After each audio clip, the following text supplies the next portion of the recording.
Hey, welcome to a brand new stream, ladies and gentlemen. Happy New Year in advance, one and all. We got the OG3 here. We got the one, the only, Danny Watkins.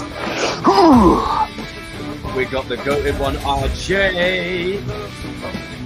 And we got me, myself, and I. Welcome to a brand new stream, everybody. I'm hoping I'm not going to get copyrighted for that because that would probably be one of the most badass openings we've ever done. But we've got the OG3 here. We've got RJ, Danny, and me, the King, the Goat, and the Chosen. What started 2 years ago with us three on a crazy Sam debate stream. Here we are, three of us still 2 years later. Anyhow. Had to be said. Before I get into the list and the agenda that Danny has compiled again, and it's a great list, lots of things on there. Can't wait to delve into it. Now, I do want to clarify something because I did get asked this, and I hope my audio is fine. I hope everyone can hear me well. Can you guys hear me okay? Good, sounding crisp? Nice. Mm-hmm. There was someone that was like, oh, you know, I'm glad that you don't talk specifically about one thing. It's nice to hear you talking about multiple different topics and not be too specialized. And that's what you get when you come to my channel. And especially when these guys come on, is you get a diversity of not just people on the screen, better than Hollywood, is you get a diversity in topics and agendas, and we cover many different things, and it's great because then we can bounce back and forth, and it's just great. I love it. I love it. If it ain't broke, don't fix it. 2 years of brilliance needed to be said. Welcome, Alexis. Yes, so Alexis and people at the start of the stream, like way back when this morning, I scheduled it for 11 a.m. by accident. Yeah, that's an L on my part. Sorry about that. Jermaine, Lisa. What else have we got here? Mystic, myself, RJ's disappeared. Cobra Kai World, Leon, what's up, bro? Melissa, Juice, what's up, my dude? Adam, not even able to be there the night you're still late. Yep.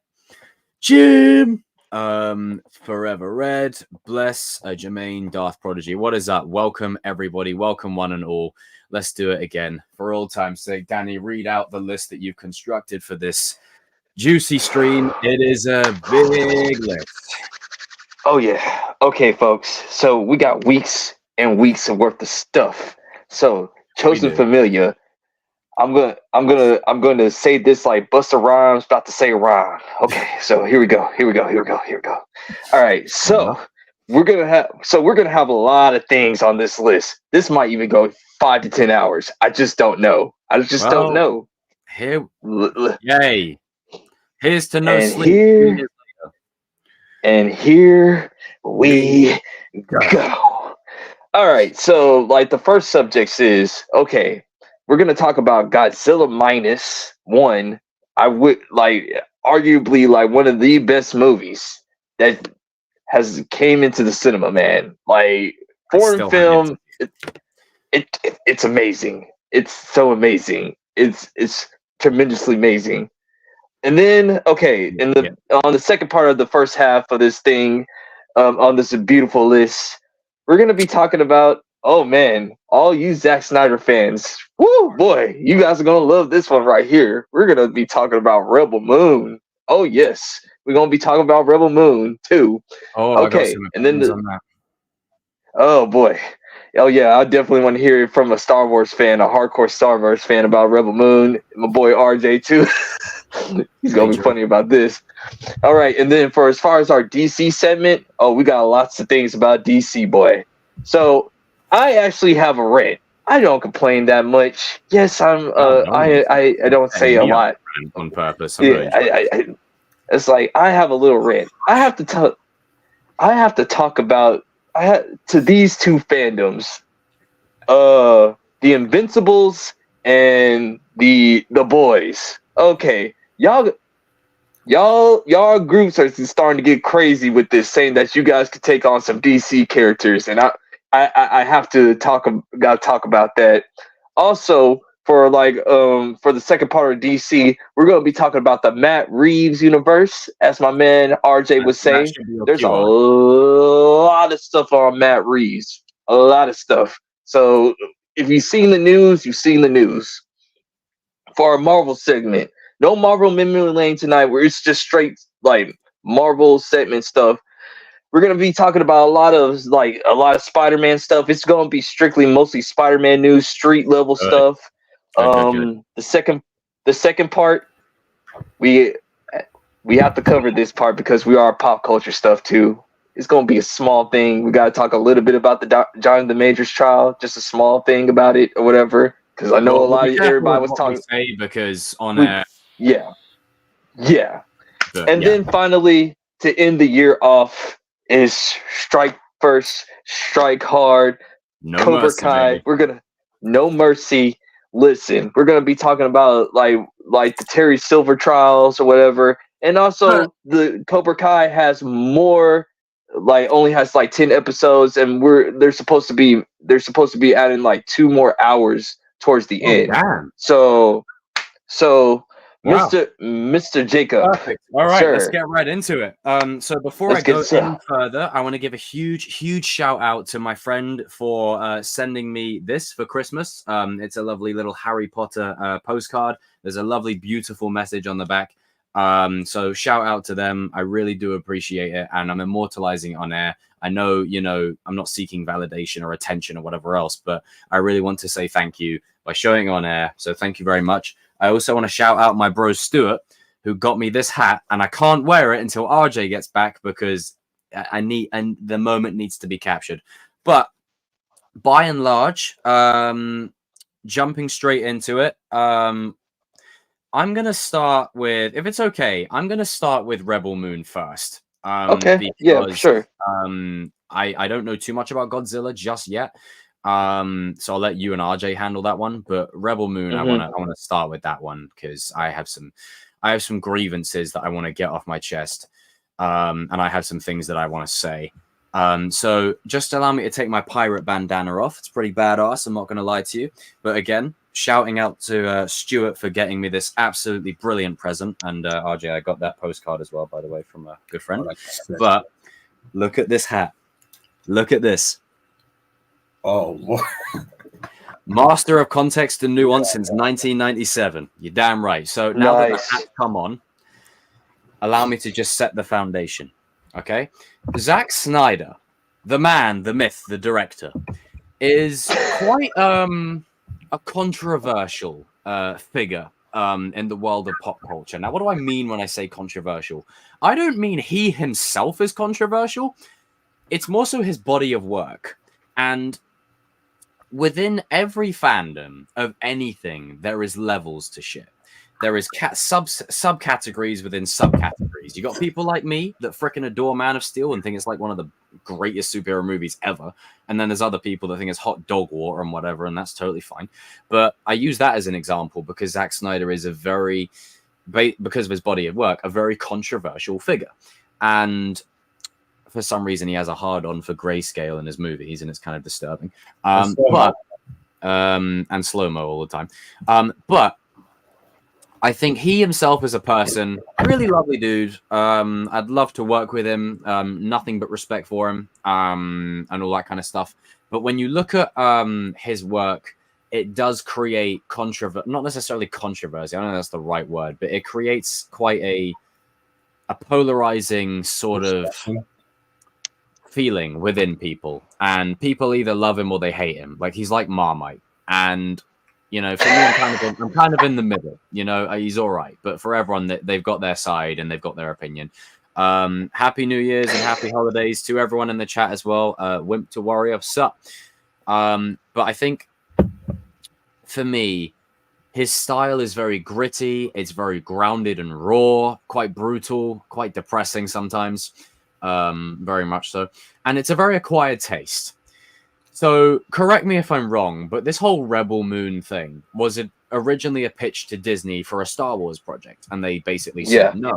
So he said, okay, I'm going my own way with it. And we're in this room now. And while watching this, it opens up with that great cinematic shot and the Anthony Hopkins dialogue, and did get a bit of The Last Night vibes, I'm not going to lie, because Anthony Hopkins voiced the character in that, and it was a whole thing. But it was a good start. And then, like, it was boring. I was bored shitless. And I get why it was a Star Wars pitch, because every character in here you can tell is a carbon copy of a Star Wars character. The only thing that was missing was Stormtrooper gear. Now, I don't actually have a problem with that, because as I've said, you can copy things, you can do tropes. That's fine. That's never been a problem. It's how you do it. And for me, here, it was just boring. Like, that whole scene with, like, the pail and the water and stuff, I'm like, this is boring. I can't. And the constant gray filter just turns me right off. I'm like, I feel like I'm watching the most depressing shit. It's like, you know, when you're watching a Joss Whedon movie, because it feels like you're watching a YouTube vlog shot in 4K. Like, if, like, just overly saturated, bright colors. And then when you look at Zack Snyder's thing, it's just depressing and moody and broody. And I'm like, this is a borderline edgy. Like, I don't like it. It's just boring. Now, is it going to be one of them projects that maybe I never see again? No, never say never. Like, I mean, it's very possible that I could sit here one day while I'm editing a video and throw it on in the background, and I may end up liking it. You know, when you watch a TV show and a friend says to you, stick with it. It gets better. Like, it gets better. And then when you hit season 2, it gets better. And then when you watch it, you're like, oh, season 1 is so freaking awful. I can't. And then you get to season 2, you complete the show, and then you rewatch season 1 and you're like, you know what? This season was actually really good. And you can appreciate it because you've gone on the journey. Maybe it could be like that with Rebel Moon. It is early days. But based on right now, I'm in no hurry to continue watching it. And someone could turn around to me and say, Jacob, you're doing it wrong. You need to watch the whole thing. I'm like, well, hold on a minute here. Well, I'm 26 years old.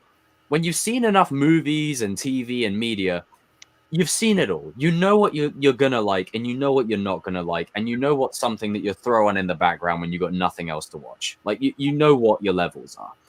So for me, it's going to be something that I'd happily toss on in the background, and that's about it. In terms of watching it again and again and again and again and again, I don't think I can do that. It's boring. I think the characters are stale. In terms of the directing, that's fine. In terms of the cinematography, that's fine. The acting's fine. Fight scenes were good. It's just boring. I'm like, honestly, I think me looking at this wall right here for about 2 hours, I would get more enjoyment doing that. Wow.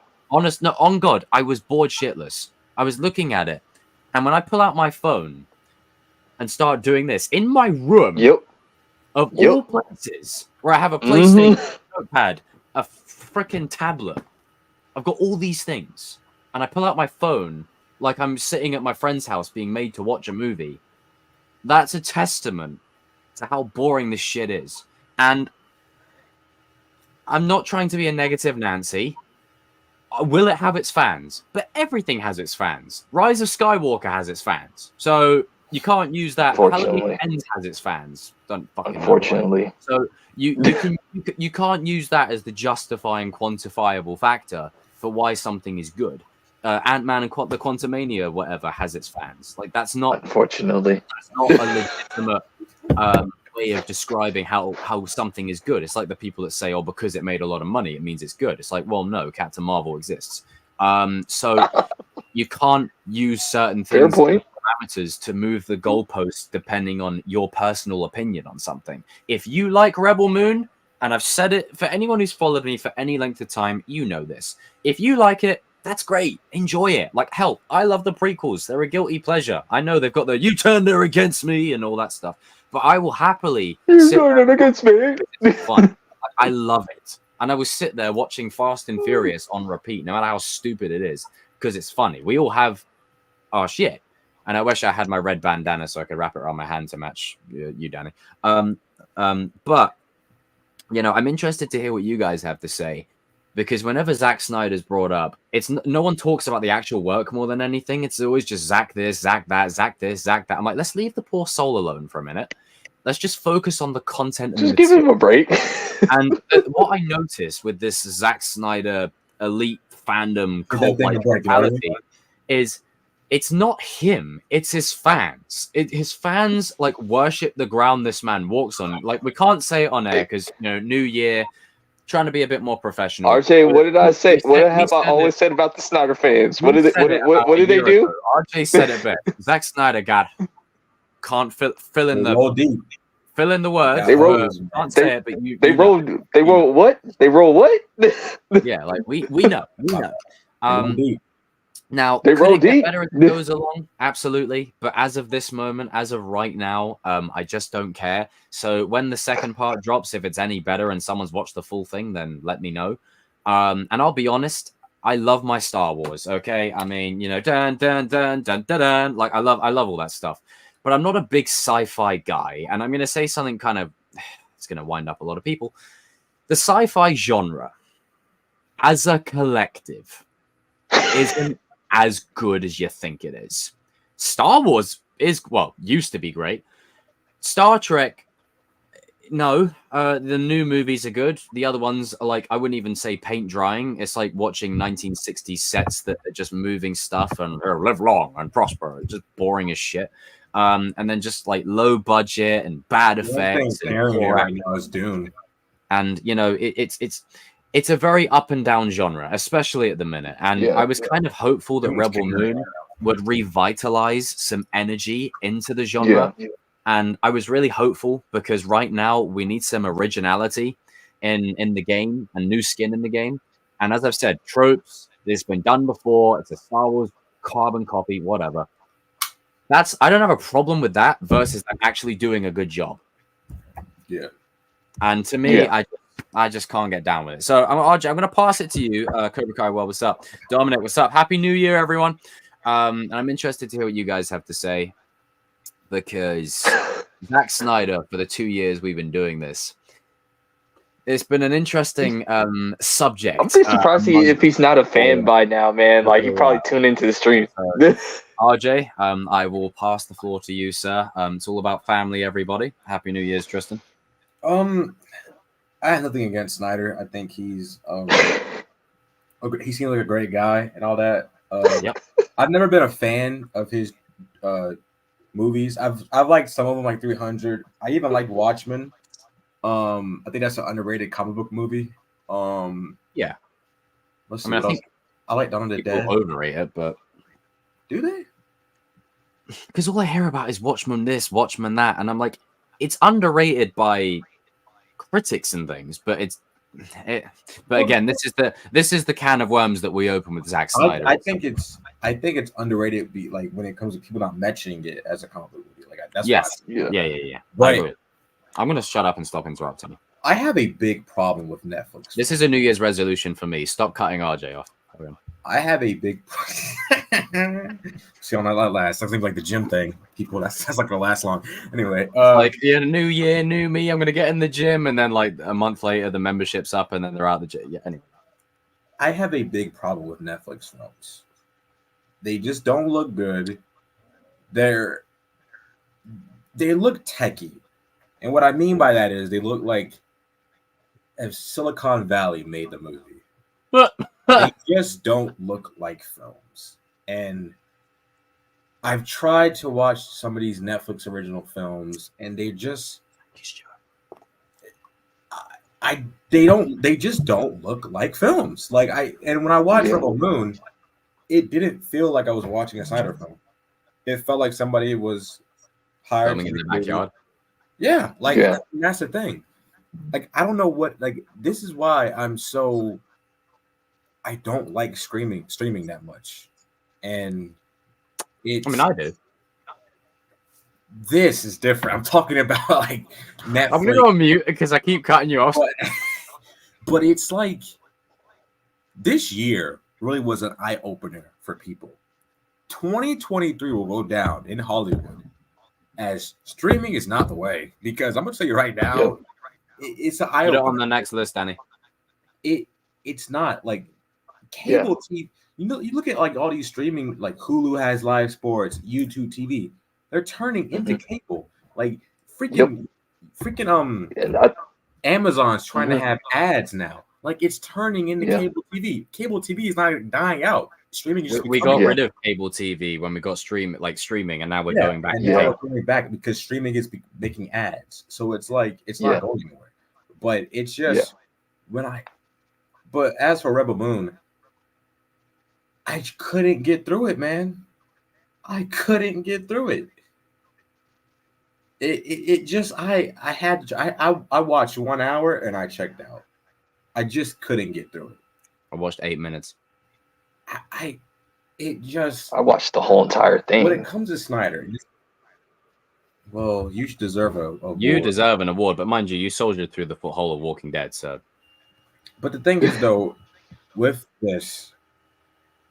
Snyder, the thing about his movies that he's very good with visuals. I'll give him that. Visuals, he's amazing.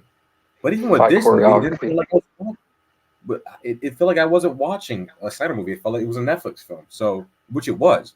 But the problem that I've had with some of his films is that a lot of his movies, the characters are not like, I can't engage with the characters. I don't sympathize with a lot of the characters. Like, it's just dry.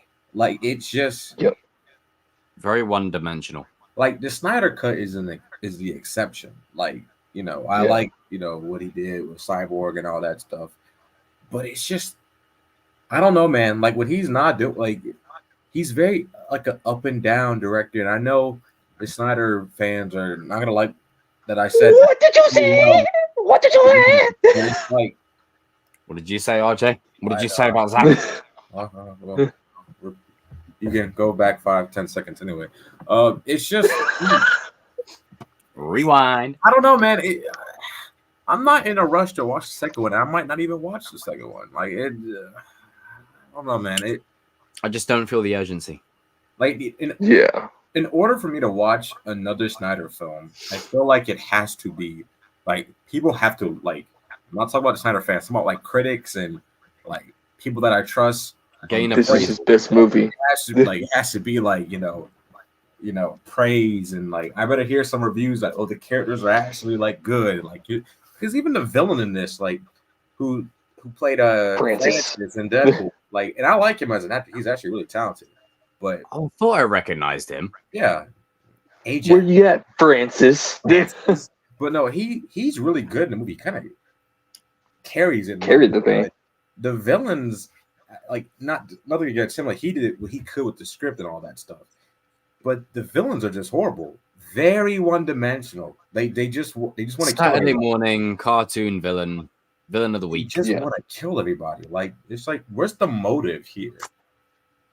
Why are we here? Like, why are we here? Like, what are we doing here? Like what is this? When he like killed that like neckbeard dude, I was just like, spoilers. I was like, what? That's pretty much all I have to say about it. I didn't watch the whole I gave it a shot. Like I just couldn't. Go ahead, Danny. And I really wanted it to do well. Me too. But we're here. We are here. So I guess I give my little assessment on this thing. Well, guess what? I'm the trooper right here. I watched it because I was at work and I work from home. Danny, you're the what? You're the what, sir? I'm the trooper, man. I'm the real. Can't say the rest of it. Like 7 for the team. Yeah, I took 1 for the team, bro. Again, don't ever say that I don't love you guys. Man, listen. Okay, so my relationship with Zack Snyder is I ain't got no beef with him or whatever. Like we ain't got no beef. We ain't got no beef or whatever. We ain't got no beef. I like the Snyder Cut. I love 300. Watchmen, it's cool. Freaking Man of Steel, it was decent. It's pretty good. I like it for what it is. Grounded Superman or whatever.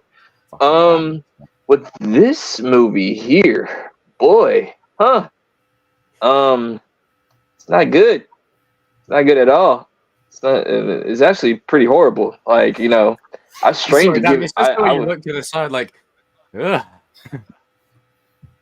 So I was gonna say like I thought it was a good 5 out of 10. I mean, they're okay. It's like a Magnificent 7. If you guys watch the Magnificent 7, the Magnificent 7, or the 7 Samurais or whatever, it's a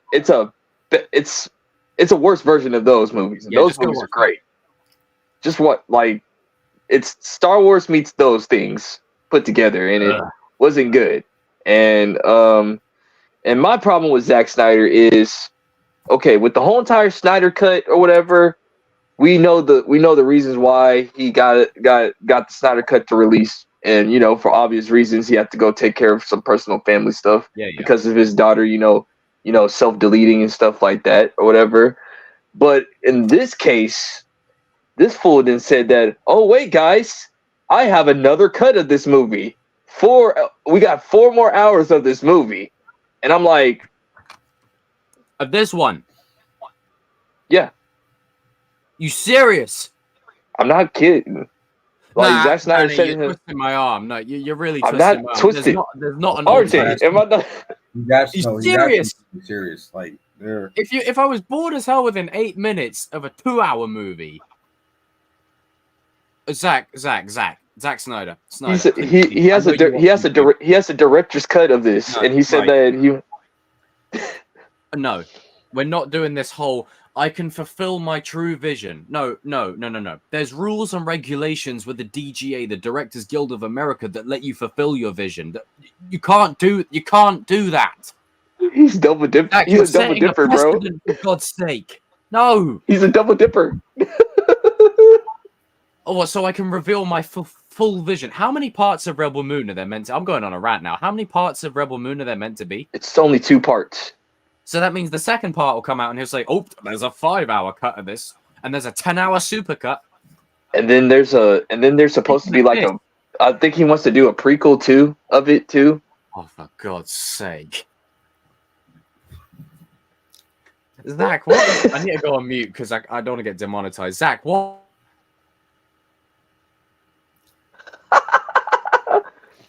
I mean, while he's going on, I was gonna say this. I mean, sorry, Zach, I know you're probably a good dude, but like, you gotta stop with these cuts, man. Like, if you're gonna do it, man. Like, as Negan will say, if you're gonna take over, just take over. Everything has a cut now. Oh, but that's not the real cut. Again. Now everything gets that as an excuse. Oh, the Rise of Skywalker. Well, it's not the real cut. When the Batman came out, he said, "This is the final cut. Like, there's no like extended cut." Thank Christ for that. He said, fulfill your vision. Don't fucking release your vision and then say, "Oh, that's not the true vision." That's like me doing this stream, and then when the stream's done, oh, there's a 4-hour extended edition that you missed. Yeah. I don't know what's his obsession of just doing like 6 hours worth of material. Like, you're gonna put out a 2-hour movie of the same movie, and then you got the 4-hour movie after that for the true fans. What are you filming? Like, I'm sorry. Scout's doing it now too with Napoleon. What are you filming? What's missing from this 2-hour drivel that you need another 2 hours? And my thing is this, like, to give Zack Snyder some credit, like, we're not gonna bash Zack Snyder. There's good things about Zack Snyder or whatever. Like, he's good at fight choreography. Like, I love the 300 fight choreography. Like, same thing with the. So was Michael Bay. Like, so they went to the same school with each other. That that makes sense. They have the same teacher. Bland characters, one-dimensional villains, explosions, cool fight scenes, no substance, grayscale. Yeah, makes sense. Yeah. Also, he did good with the. I don't care what nobody says. Wonder Woman 1, that's all Zack Snyder. Wonder Woman 1 was all Zack Snyder. Patty Jenkins didn't do nothing. Like, that was all Zack Snyder. So, as far as Snyder cut, good. The dude is like the real cut.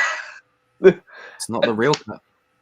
It's not the real cut. I mean, other than Rebel Moon, I don't have nothing else to say. Am I gonna rewatch this? No, I'm not gonna rewatch it. Well, I'll watch part 2, maybe. I don't know. Like, I'm at work or whatever, so I don't know. I just don't know. You guys want to talk about Godzilla Minus? Before we do that, no, Jacob. You know what I was gonna say yet? Yeah. Anyway, just go to Godzilla. Forget it. I completely lost my train of thought. Wink, wink, nudge, nudge. Yeah. We'll go to the next topic. Now, you guys can lead this one because I haven't seen the movie. I want to see the movie. Goodness. I was going to see the movie, and then something happened. But you know, I've heard nothing but great things about this movie. I don't know what those sounds are, Danny. But yes, that movie was good. You know what, Danny? It's only fitting then. Kick this segment off, sir. Away you go. I just gotta say this. I'm gonna sit back on my white ass and do nothing. I think this is like it's in my top 5 of the best movies of 2023. Like Sounds of Freedom #1, Godzilla #2. My goodness, this is probably one of the best Godzilla movies that I've seen in my lifetime. It is, you actually care about what's going on in the movie. Like, it's just not about Godzilla, like, burning up stuff or anything. Like, that's all cool and fine and dandy. You actually, with this one, it has a mixture of everything that you love in film, from romance to, like, cool fight scenes to, like, you know, the monster aspect. I mean, like, the director even said that he got, like, heavily inspiration by Jaws. Like, so, my goodness. Yeah. Give me 1 second, guys. RJ, take over real quick. Well, that was the thing. That was funny. There you go. I guess you're carrying on, sir. You see, I haven't seen it yet, so I haven't got a dog in this conversation. So it's great. Carry on. But it's definitely in my top. Carry on. I'm trying to keep on interrupting me. It's definitely top 5 films of the year for sure. The score is amazing. They bring back the old Godzilla theme, and it feels very much. It's like a modern take. They blend the old Godzilla elements from like the old films, and then they bring in the new. Like they mix it together, and you care about the human characters. Godzilla is honestly he actually is the villain in this film. Like, he's on one. He's an asshole. Like, to be honest, so it's like literally the old school formula of he's a bad guy. Like, he is an asshole. Like, I recommend you go see it. I ask myself that same question every day, Tristan. Regular damn cut. No, it's actually it's not. And it's also a prequel to Oppenheimer. Just wanted to let you know. Oh Jesus!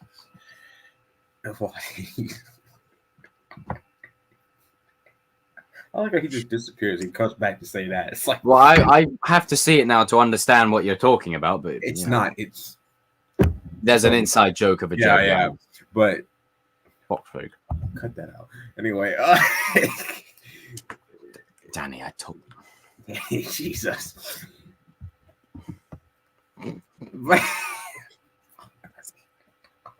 Jesus Christ. But no, like it. You know, you're getting a timeout. You're getting a timeout. But no, it's definitely. I would say for people in the chat, if you haven't watched it, like, really go see this movie ASAP. It's really on par. It's on par. Yeah, please go support it. It's on par. Oppenheimer. Vote with your wallet. It's on par. Oppenheimer, Kills of the Flower Moon for me. Like, it's top 5 films of the year. It's really good. Now I'm back. Sorry, I have to get some. You know. Hold on. I can sit back again. Go see the film. It's a really good story, and then there's stuff that happens in the film. Like, it for a Godzilla movie. I think this is the best Godzilla movie that I've seen. Best MonsterVerse movie since 2005, Peter Jackson's King Kong. I gotta be real. Yeah, and I like that. My attention, but I think that this movie, it's on par with. It's a good movie. It's on par with that 2005 King Kong film. Yeah, like RJ was saying, like you care about because like when you watch Godzilla movies, do you really care about the humans? Not really. No. Be honest with you, you don't even remember any of these names. I'm but so invested in the story. No, I'm here to see a CGI monster fuck shit up. That's dude. This movie only took $15 million. It had a $15 million budget for this movie. Doesn't and look Godzilla it doesn't look like it. Like all the clips I've seen of Godzilla, he looks good. Yeah, $15 million, and he's on one. Like like Godzilla is like RJ was saying, he's like the villain of this movie, but he's, to be honest with you, he's not. I wouldn't even call him a villain. He's just being Godzilla. He's just doing his thing, like it's basically, like I said, it's the old school way of like Godzilla, like humans versus Godzilla kind of thing. I only say he's a villain because he's like, if you look at, it's an easy way to explain it to people who are generic movie fans or stupid. He's just really like he's just doing things like his own. Like he just does not care. Like this is the best guy. He does not care. I should take that energy with me into next year. Yeah, because you know what? No, because you know how in the 2014 film, he's fighting other monsters. So they're trying to make they're painting the light that Godzilla is not the villain in those movies. Yeah, but in this, that's why I'm saying like he's not like a villain. He's just being Godzilla, of course. Yeah, he's not like, oh, I'm evil and whatever. He's just Godzilla. You're in my way. You guys are in my territory. Like I just doing my thing. Get the hell out or whatever. Whereas, and I already talked to RJ about this. RMP to King Kong and Godzilla, because that movie's dead on arrival. Like, he ain't messing with this movie, bro. Like, yeah, I'm sorry. Warner Brothers, you're gonna take another L, bro. I'm sorry, dude. Like, it's the Harry Potter reboot. I feel like the Godzilla show is good. I've yet to watch it, Apple TV original, but I don't know, man. This Godzilla Minus One is really amazing. It's a top 5 film. Up there with Oppenheimer. Up there with Killers of the Flower Moon. You know, it's at a level where everyone that's saying to me about this film who's going to see it means that they're extending how long it's staying in the cinema. That's proof that it's. Because Jacob, guess what? Because the Japanese are only going to release it in America for like 2 weeks max or whatever. Like it was only going to be exclusive. But people kept on reporting how good it was. They kept on extending it every single week. Every single week. Your wallets, people. This is what we need. Every single week. What the hell out of this movie? Money, man. It's making good money. Now, again, money doesn't mean great, but in this instance, because it's cut with context. Oh, I thought you just said that money doesn't quantify it as a good movie. You're not stupid. You can instill context and nuance and see what I'm trying to say. In this context, it needs the support to show the powers that be in the world of Hollywood. Hey, more of this, less of this. Yeah. Vote with your wallet. And if you're just a classic Godzilla fan or whatever, you love Godzilla or whatever, you're gonna love this. Like it plays homage to it. Cinema. It's a good time at the cinema. Performances are freaking good, man. I'll get more enjoyment from this one film than I have the whole of Phase 4. I knew you were going to say that. And I'll still take one Top Gun Maverick over 3/4 of Phase 4. No, it's 3. Actually, you know what? I'll take it over the whole of Phase 4. I'm not even capping. But there's nothing in Phase 4 that can touch it. No Way Home? It's not your movie. Man, but... Sony's movie. Yeah. Oh, here we go. It is. Anyway, it is Sony's movie. But it is real. And they did no work. They did no work in making that film. They did no work. No, you know what that was? That was, hey, you're doing in a group project. One person's doing all the work and everybody else is just sitting. That's basically what that was. Pretty much. Sorry, one person doing all the work. Oh. And others in the group taking. Yeah, okay. Yeah, I know that feels like. I'm sorry. Yeah, man. Yeah, man. Yeah, man. Yeah, man. Side note. This is Domino. This is a fresh Domino's pizza. So I'm here sucking on a lollipop. You had some clearly chicken or something. You're now eating pizza. Hot wings, lemon pepper, and hot, and fries. Why are you eating this food in front of me? What's wrong with you? It's dinner time over here. 7:22. Yeah, it's midnight over here. See, as you can see, the more you fuck around, the more you're going to find out. What's the topic then? And another next topic then. Yeah.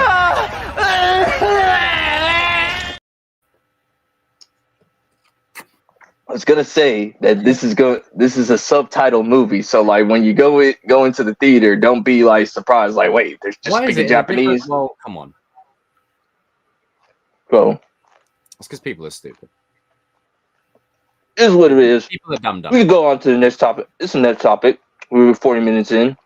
Now, Danny, I want you to lead this one as well, because I know this is where your rant really takes shape, and I can't wait to hear this rant that you have in store for us. I'm looking forward to it. I really, really will enjoy this. Oh my goodness. Okay. Lord shalalala. Okay.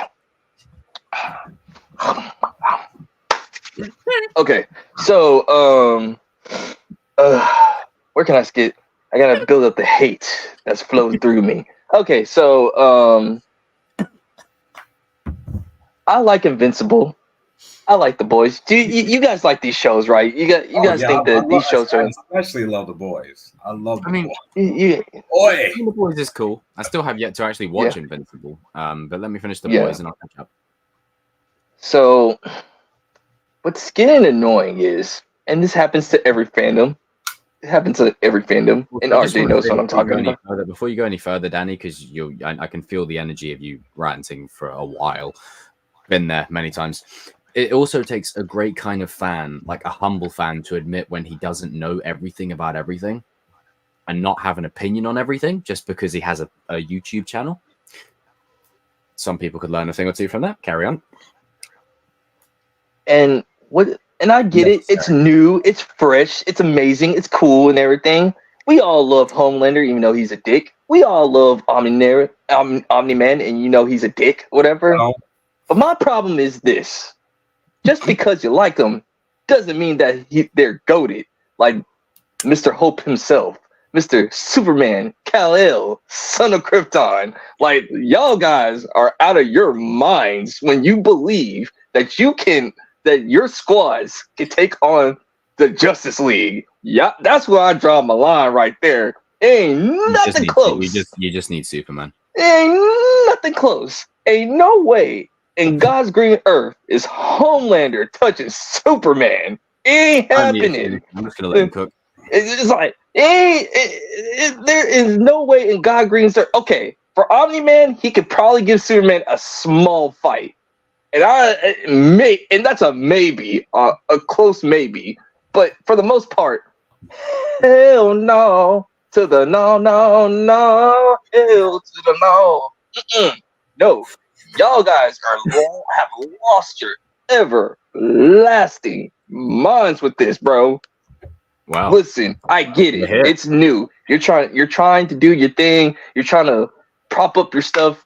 But come on, man. There are like over 100 years of Superman and the Justice League comic books where that was hit on these guys.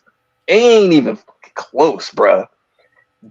Batman himself could probably take out most of everybody on. No, he could probably beat all the boys. I'll even go ahead and say it. I don't know as much on it as you do, but do you know what it is? This happens all the time when there's like an uber powerful character. Oh, what if this person faces this person? I know people play video games and whatever else, and that's cool and that. But when you actually understand the lore and understand the characters, with what I know about Homelander up to, like, I'm just starting season 3 of The Boys now, there is no way on God's green earth he's taking Superman. No one can. Like, the only way Superman ever loses is because of plot. They had to introduce... Yeah. You've got to remember the reasons why kryptonite is a thing. They brought kryptonite in because there's no way to beat him. He's indestructible, super strength, super speed, super fucking flight. The closer to the sun... Even when he dies, he comes back. He dies and comes back without any external resurrection. You cannot beat him. It's been proven time and time again. He's the number one. Like, sorry, Marvel fans, it's true. Like, Thor's great, but no. The thing is about like Homelander and Omni-Man. Omni-Man. I can't wait. Omni-Man in his own. I mean, Superman killed himself. Omni-Man is a powerful dude. He is an Invincible. He's a very powerful guy, but even he would body Homelander. But Homelander, Popeye. Homelander as a power scaling level, he's not touching Superman at all. Let me tell you something right now. You don't even need Superman to take on Homeland and Omni-Man. Just get some of the Kryptonians to do it, and they'll take care of both of them. Just because Zod, like Zod. That's what RJ was saying the other day. Like, no, the Kryptonians alone will take on I forgot what the name is called for Omni-Man's people. What the Vulture? I forgot what they're called. Does it mean they're not powerful? Oh, you're disrespecting them because you're saying that Superman can be. No, they're still powerful. But I don't understand that just because we're nerds, it doesn't mean everyone has to fight Superman. Superman's number one. Dude, Homelander in his own show is getting worked by Butcher. Butcher with powers is shit, that's a spoiler. Get Supergirl, dude. I agree. Supergirl would freaking destroy them. But like come on, man. Like Homelander is a great written character. So is Omni-Man. But if you're talking about on a power scaling level, they're not taking on Superman. It's not close. They're not even taking on Batman. Homelander's getting worked by Batman. Batman's whooping that dude's ass. It's facts. Like, what are we doing? Without Batman will beat Homelander by just insulting him, like basically just saying like, "Yo, bro, you suck." Give him the Pennywise. Yeah. It's like, what, dude? You're a guy that's wearing a cape. And you look like you're walking out. I think you look strong. You're just a cheap knockoff. Yeah, man. It's like, cause like I was showing RJ like all these like these threads of like, oh yeah, Omni-Man will beat Superman. Like Homelander will beat Superman. I'm like, y'all guys must not know. I mean, Man of Steel Superman, like he probably bodied both of these guys by himself. He would. Yeah. Sure. Yeah, he would.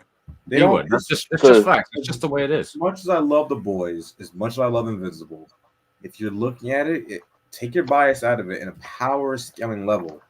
Superman is bodying them. Yep. It's not even close. Not even close. It's not even close. I'm not even gonna bring in Wonder Woman. I'm not even gonna bring in the Green Lanterns. I'm not even gonna bring in Aquaman. Yes, Aquaman can beat Homelander. Like he can, but yeah, if he takes him anywhere near the sea, it's just. Sorry, that took me right out of it. Shit. If he takes him anywhere near the sea, it's a wrap. Sorry, that was funny. Well, yeah. I just basically just telling the boys and the Invincible fans, chill out, bro. Calm down. Just get ahead of yourself. Just reel it in. A regular human in Butcher gives Homelander trouble. Come on. If a regular dude can do it, just imagine. And I'm not taking anything away from Butcher. He's smart as hell as a character. Bro, even freaking Green Lantern. If he calls on the Green Lantern Corps, yeah. It's like as I said many times, even when Marvel fans go, the Avengers, yeah, they're great, but you take away Hulk and Thor, you lose a lot. And then I'm sorry, Spider-Man is kicking Homelander's ass. Yeah. Imagine Symbiote Peter. Oh my God, it's over. Or if anything, you get Miles. You know Batman's trash talk is bad. Spider-Man's trash talk is like he gonna want to. Peter is a whole other ball game. What's up, CVO? Also, I was gonna say onto one of RJ's points where like the train Kryptonians or whatever that were beating up Superman and Man of Steel. Furiosa. Oh yeah, they would destroy him. They were giving Superman. I mean, if anything, let's give him his flowers. He's not going to go down easy. It's still Homelander. But to suggest that he's just man. Whenever a character is the Superman of their medium, whether it be a show or a movie or whatever, whenever there's a Superman of that world, they instantly can beat Superman. It's like, no, it's like saying just because there's a me on another channel, that means they could beat me. No. I think the thing is, the problem, like, Superman has been out of, like, And like, let's just face it, he's been out of the like pop culture realm for like a while now. Like, you know, Yeah. other than it hasn't been like a movie, and People you know, forget it's how just, strong he's this been, guy you know, actually is. and people just love the evil. People love the evil Superman stick so much now. So Injustice say what you want about Superman, Superman Legacy, like but it will be Injustice refreshed. Superman against Homelander. Oh, The it's Superman over. that's just lost Lois yeah. Lane. He's dead. No. So like when it's just Like, that's say just what what you it will is about now, Zack and that Snyder, people how we were should talking about Zack at the start of the stream. But one thing that he did well with BVS was show Injustice, like Superman, in that facial expression, and Henry Cavill's great performance. He was a good man. He was a great man. Sup, Gian? Great man, legend. You too as well, Gian. The minute Superman goes evil and he switches, you're shitting yourself. Yeah. I'd be scared. Put it this way, basically, if the whole entire Justice League is scared of Superman, like if he goes bad or whatever, you know that's a problem. Like, yeah, no, it's a problem. It is a problem. That's a problem. Oh man. But rant is done. Let's get to the fun stuff. I'm gonna let this man. This man up here like cook.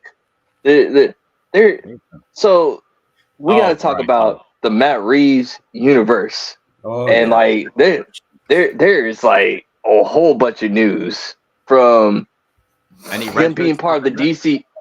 He's part of the DCU now or whatever. He's doing all Batman stuff in the DCU. Clarify, Jacob. Well, hold on. Whoa. Like 10 million thoughts just went through my head. Reel it back in a second. You know how the Arkham show was originally supposed to be in the Matt universe? It's in the DCE. It's in the DCU now. But isn't that a continuation of Pattinson's world? It was. Oh, I have thoughts. I have thoughts on this. No! Don't start this bollocks.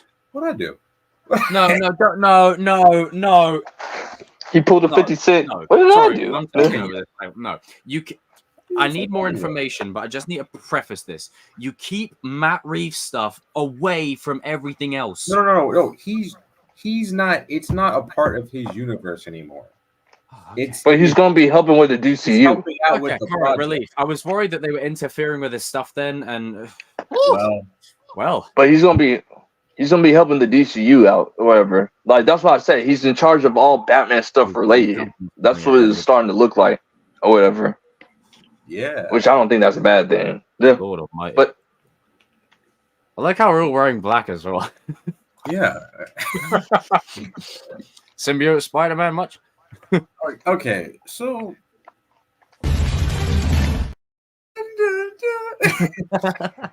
I'll let you carry on. I'm actually gonna go on mute again to stop cutting you. With this piece of news, I've done a lot of thinking, and you know, James Gunn apparently wanted Pattinson in the DCU. There's rumors that like he actually approached Matt and asked him, and Matt was like, "No." I believe it. With this news that Matt is still a producer on this project, oh boy, I'm about to open up a can of worms. What I'm about to say here. I hate to say it. Well, actually, I don't even know if I hate to say it, but I think Pattinson is going to end up in the DCU. I really do. How? I don't know. But how? They're doing a separate Batman story with Damian. Yeah, well, you know what I think's gonna. You know what I think's happening with that project. I think that project. Don't even say it. Don't even say that they're gonna do a time jump. Don't even say it. No, can you let me fucking speak for? Let the man speak. You know how like there's so many projects, especially in the comic book realm, where there's movies that were greenlit and then they get canceled, and then 5 years later. There's somebody that makes a YouTube video on it and say, well, this is what happened to this movie. It was supposed to be this. Why didn't it come out? For example, Tim Burton's Batman 3. But, you know, that's either here or there. I really do think, and I told Darius about Don't this. say it. I think Pattinson is going to be in the DCU. Don't say it. I think so. Hold on. Let me. He's here too. hold on. Forget our feelings on it. I'm gonna tell you why I think is going on. For the Brave and the Bold, there's no movement on it. There's haven't been any writers attached to it. And with Matt doing this, why else would they ask Matt? Why else would they ask him to like be a producer on the Arkham show when it was originally a Matt, like just in Pattinson's world? Why would they ask him to do that? All of us, like, because you gotta think of it like this, though. Why all of a sudden is that show in the DCU? I'm just saying. Yeah. I'm telling you right now, in the new year, if I call this shit, oh my, I don't know if I'm gonna be happy or sad, but I'm just saying. I'm gonna let you cook when we stream. Like when Warner Brothers, right? From their point of view, I don't think they want to get another Batman. I think they're in the mindset of, okay, yeah, we could do 2 Batmans, but it might. And you know how we were talking about this earlier, Danny, like in the year, that 2 Batmans, yeah, fine, it's whatever at this point. But I actually do think that they're struggling with that, where they're thinking, okay, we shouldn't have 2 Batmans. Yeah. This is what look at things can change. Let's look at the money situation. When you look at the Batman was a hit. It made like $780 million. I mean, we did say that it makes sense if like money wise, it makes sense. Like they might not. How are you going to make it work? Hey, listen, I don't agree or disagree. I have to this is just my theory, because I just think that too many things are falling in play here. If you make Matt, why would you make Matt why would you have him like be a producer on this show? And then but then he's got like, the Penguin show happening. You got the Batman stuff happening, the Batman Part 2. I'm just saying, like, I've seen stuff like this happen in the past where it leads to change. And that's basically what I'm basing it off of. Yeah. I want them to think very long and hard about this before they do obviously, but I'm just saying. If they do it, everything needs to align. But I'm just saying, if you see the Batman Part 2 and he's like doing full-on fantastical Ben Affleck shit, we know what's happening. You know what's up. I'm saying, like, if you start seeing like, okay, I'll put it this way: if you start seeing like Clayface looking like the actual Clayface that we saw off of the animated series, he's in the DCU. He's in the DCU. Like, to earn it, you really need to earn it. You do not go from an LA noir type of Batman where he's a great video game, by the way. Criminals, right? It's a great video game, that. Very good. He's literally pounding down on criminals on the floor. So then in the next film, he's like bloody floating batarangs and stuff, and throwing quips back and forth. Like you gotta earn that. Andre, what's up, dude? You gotta earn that. You gotta earn that. I get it. I'm just okay. I'm just putting it out there because company, man. I'm just putting it out there because I think this is like it might happen. I'm just saying. We did what? Yeah. Now let me be the other guy on this side of like RJ put up a good point. RJ put up a good point. However, and I respect RJ and everything. He knows his Batman shit.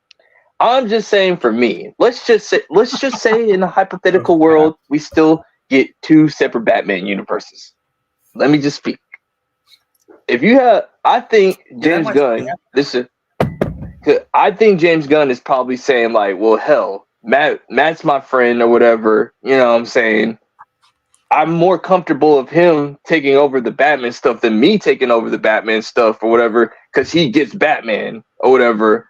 And so like him taking over the DCU show or whatever probably might be a compromise on like letting him have Robin in his universe. Because sometimes you can, or whatever. That's how I think it probably went down or whatever. I told RJ this like when this news dropped or whatever. It's like, for me, I think in the Matt Reeves Batman universe, I think it's gonna be strictly like a Batman Robin universe. Whereas like when Matt goes to the DCU and work on that stuff, he's gonna be strictly working on the Bat family stuff or whatever. And that's how I feel about it. And if there's one dude that you could trust with Batman, it's Matt Reeves. Let him take over all the stuff or whatever. You know what I'm saying? at least Batman related or whatever. That would be a smart decision on James Gunn if he just lets Matt Reeves do the Batman stuff and he does like more other DC projects or whatever. That's one less character that he has to worry about. I think that's how I see it. Yeah. No, you're right. And also like the Batman Brave and the Bold movie could still happen. They still might just have another Batman. Yeah, I mean, one other thing that I'm just putting it out there. They could just do a time jump. I'm just putting it out there that this might happen, and I'm just saying, do not be surprised if it does happen. Yeah, I mean, stranger things have happened in the past with Warner Brothers, as we've seen. You fired Henry Cavill. You couldn't get a universe consistent. So we've seen things. I'm still trying to get used to the DC universe, but why would they have two Batmans? I've already had Pattinson. Why would they make a new one? That's the thing. It doesn't say anything, but. See, that's the thing that I'm at. It's like I don't mind. It's like if they have another Batman, I'm okay with it. It's fine. It's whatever. What was that? The point that I'm making, I don't think it's as simple as like making another Batman. Everybody says it. I think they're in two mindsets. I really do think that they are. Like I think because you can't just get any. You can't. It's not as simple as let's make another Batman for our DCU. Yeah, okay, do that, but you have to make one. You know the patterns and comparisons are going to happen. They are going into that.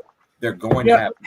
So like that actor that gets cast as Batman, they have a tall task to like. Just to piggyback off what you're saying, do you remember when I brought up the Doctor Who example? When you have one doctor at one time, you can't have a second one happening because then who's the understudy?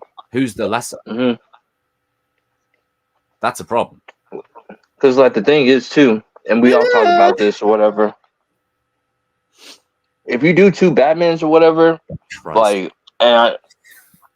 for Matt Reeves or whatever, I'll feel bad. I'll feel bad for him because like you already know the DCU is going to be pushed over his universe or whatever. You know what I'm saying? Like if they was to do like the two Batman thing, we already know it. You may not like it, but that's what's going to happen and everything. They're going to tell you. You may not agree with it, but you have to accept it. They're going to tell you, hey, bro, you got to speed yourself up, man, because we were trying to get our stuff out. And that's how they do it and everything. So, yeah. But I think, like I said, when I told RJ, I think what James probably said was, okay, all right, fine, cool, bro. You know what?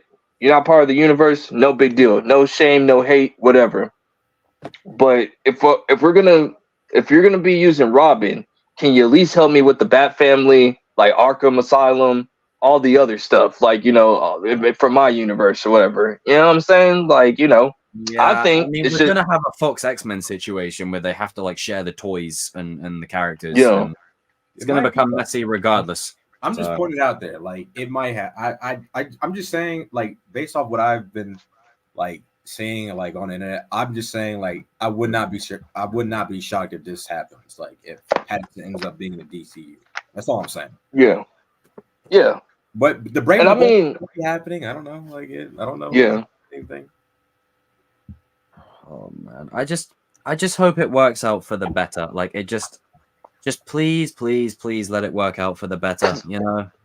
That's all I hope. My thing is this. It's like if you have one person that's in charge of all the Batman content, then that's actually a smart play. That's a smart play. Like we ain't getting like that would be better or whatever. Like, yeah, Matt Reeves, can you like direct the Batman Brave and the Bold too? Like while you at it, you can take your time and actually do like Dick Grayson and Jason Todd and all that.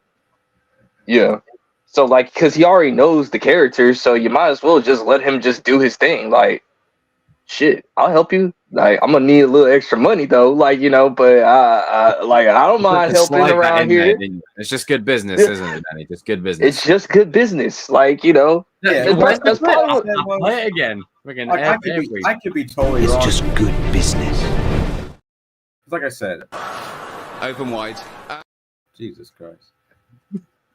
Like I said, I could be totally wrong. I'm just putting like a theory. I mean, I hope I'm wrong too, but I'm just putting a theory out there that I think's happening because I've seen this happen before in the past where they change a bunch of projects and they cancel one. Oh my goodness. because I will not be shocked. I love this company so much. Like Warner Brothers and Sony and Disney, you three just never change. Just stay as you are. You're perfect. Great. It's like yeah. The Because I was gonna say this. Holy trinity of how to make a universe and cock it up every time. But let's get on to like fun stuff though. With the Matt Reeves universe wise, how do you feel about if we do get Robin, Professor Pig, Clayface? Like, there's please. The man said Professor Pig. Hello there. Please. I really hope that Robin rumor is true. I really do. We are due for a Robin in live action. It hasn't happened. Right. I am sick and tired of every Robin never getting his. Like, Mr. Grayson is one of the most badass characters in DC. Nightwing? Like, come on. Oh, he's just a guy in a red and green Titan, whatever. No, it's Robin. He's like the second to Batman for a reason. Like, I understand that, like, Nolan it's didn't time. I understand Nolan didn't want to do it for his his vision. Literally every Kings of Pop Culture stream is this. Watch this. Where's the Robins? Oh, we've got Dick Grayson, we've got Jason Todd, we've got Damian Wayne. Like it's we've got I mean I use those three specifically. Sorry, Tim. But well, I'm sorry. Like it has to be said. Like Tim Drake is Robin, cool, the other three are a level above. It's just time to freshen things up a little bit and see a bit more of these sidekicks that we barely ever see. And it would just be nice to see the Dick Grayson character done justice properly. Please, I'm begging for Robin. Please, I agree, Silvio. It's time for Robin to shine. Thank you. Because I was gonna say this. I think the main reason why, and I think you guys will agree with me, I think Warner Brothers in the back of their head has still never got over the Batman and Robin movie or whatever, and like that they got PTSD off of that or whatever. And I'm like, dude, that was like let's rewrite over 30. Change that. Like that was over 30 years ago. Like, come on, Robin deserves another live action. Don't get me wrong, Chris O'Donnell did great for what he was given or whatever, but there should be a new Robin. And Pattinson wants a Robin. He said if we get a Robin, we have to do it right. He has to be young. He has to be killed. Like he wants to do it. Like please, whatever the Batman Part 2 ends up being, I'm gonna be there day one watching it. Oh yeah, we know that anyway. Shut up. I really want a Robin. True. I know. I really want a Robin. Like I really want a Robin. Like it's time. Like it's time to for Robin to shine. Like we have just time. We can't keep carrying on like this. We cannot keep carrying on like this. I love Batman. We can't keep having solo Batmans. You have to expand the Batman lore and to go into character. And I'm tired of everything being connected or universe connected. I want to start seeing these animated movies told in live action. Yeah. Death in the Family. Let's do it. Like that, but also we need to expand with having Nightwing projects, Jason Todd projects, having Robin lead the Titans properly in live action. Like, can we? Yeah. And I'm sorry. I think Damian's gonna be the one that leads the Titans, though. Like it's gonna be Damian and I don't care who it is. I just want leading it. If anything, what they could do, because if there's a time jump, they could say, okay, Dick Grayson used to lead the Titans back in the day. This was the previous team, and Dick Grayson's like, okay, Damian, you're in charge of them now. Like you could totally do that. That's fine. But you need a Robin leading that. Like I know everyone's like loving Blue Beetle and everything because Sholo and Cobra Kai, but come on, no one knew the freaking character before. Like, come on. Yes, Blue Beetle is cool, but he's not the leader of the Titans like that. It's Robin. Yeah. It's always been Robin. Yeah. So it's been a Robin or a Nightwing. So if Matt Reeves is doing Robin, if those rumors are true, if he's doing Robin in this next movie, I cannot wait for it. Like he doesn't have to be Robin in the movie. No, he doesn't. No, he could just be like Richard Grayson and all that stuff. But that's fine. Just lay the ground. Like I just want I like the idea of Pattinson, especially after the end of the first film, of how he's going to be different. He's going to be fully Bruce, but in having him. I'm sorry. Huh? There's no way they'll What? There's no way they'll top that with another Batman. Oh yeah, but Dumbass. yeah, you whispering. I don't know what you're saying. Like Sorry, there you go. I just felt like passing the blame. I didn't want to take responsibility. I didn't want to take accountability for my actions. I have no idea what. Wow. Wow, we're here. Anyway, no, but the point is like, it's just the idea of it. Like, you know, Jacob, what the hell are you doing? Like, it's just the idea of it's 1 a.m. just being in the Matt Reeves universe and just expanding on it. You know, like, just I really want that. Like, just lay the groundwork where Bruce has to be, you know, a dad in a sense, but he also has to balance. I like the idea of him having to be a dad in a sense, and also balancing Bruce and Batman. Like, that could be an awesome plot for like part 2. Yeah. And like, and the thing is, like, the first one was based off the Long Halloween. What comes after the Long Halloween in the comics? Dark Victory. You know who's in Dark Victory? Robin. So yeah, it only makes sense. It's the natural progression of natural things. progression. Yeah. And I was like, just going off of villains wise, I was talking to RJ and like Evan last night on like the Batman villains or whatever. And this is my theory. I know that Joker is supposed to be in it soon or whatever. I think he might have more of a role, but not too much of a role or whatever. But I think in this movie he will escape the prison or whatever, and he gets his own show or whatever, like HBO show. That's just my thoughts on it or whatever. Yeah. But also, you know what the funny thing is about like the upcoming projects? Like in Dark Victory, that comic is basically like a turf war between like, you know, certain like characters like Harvey Dent and like, you know, gangsters in Gotham. Well, and there is a power vacuum now. Now that Falcone and like there is a power vacuum. The Penguin show is basically about that. Like it's just with, you know, and the DA spot, he's gone, he's dead or whatever. Exactly. So like they've laid the foundation for a turf war nicely. Yeah. Yeah, so Harvey Dent will be making his appearance if it's not in the Batman. Bruce like bounce back and forth between different villains at different times. Yes, please. That show's gonna be freaking amazing. Yeah. Kyle, I'll tell you this. The reason people want Anthony LaRusso to play Robin is because everyone thinks that every single Cobra Kai actor has to join a superhero brand. It's actually getting kind of annoying. I'm not gonna lie, I agree with you. It's actually getting annoying. Like every single Cobra Kai fan is like, "Oh, this person should be this Marvel character, this DC character." It's like, not every actor needs to be a character. Relax. Just hit the brakes a little bit. I get it. You want your boy, like, count some unknowns, man. Like, you know. Are you pointing to Gian? I know he's unknown. Myself. Oh. Unknown actor. Like, the moment's gone. Carry on. The moment's gone. Damn it. Okay. Because I know you, Jacob, so, and I know you're an actor.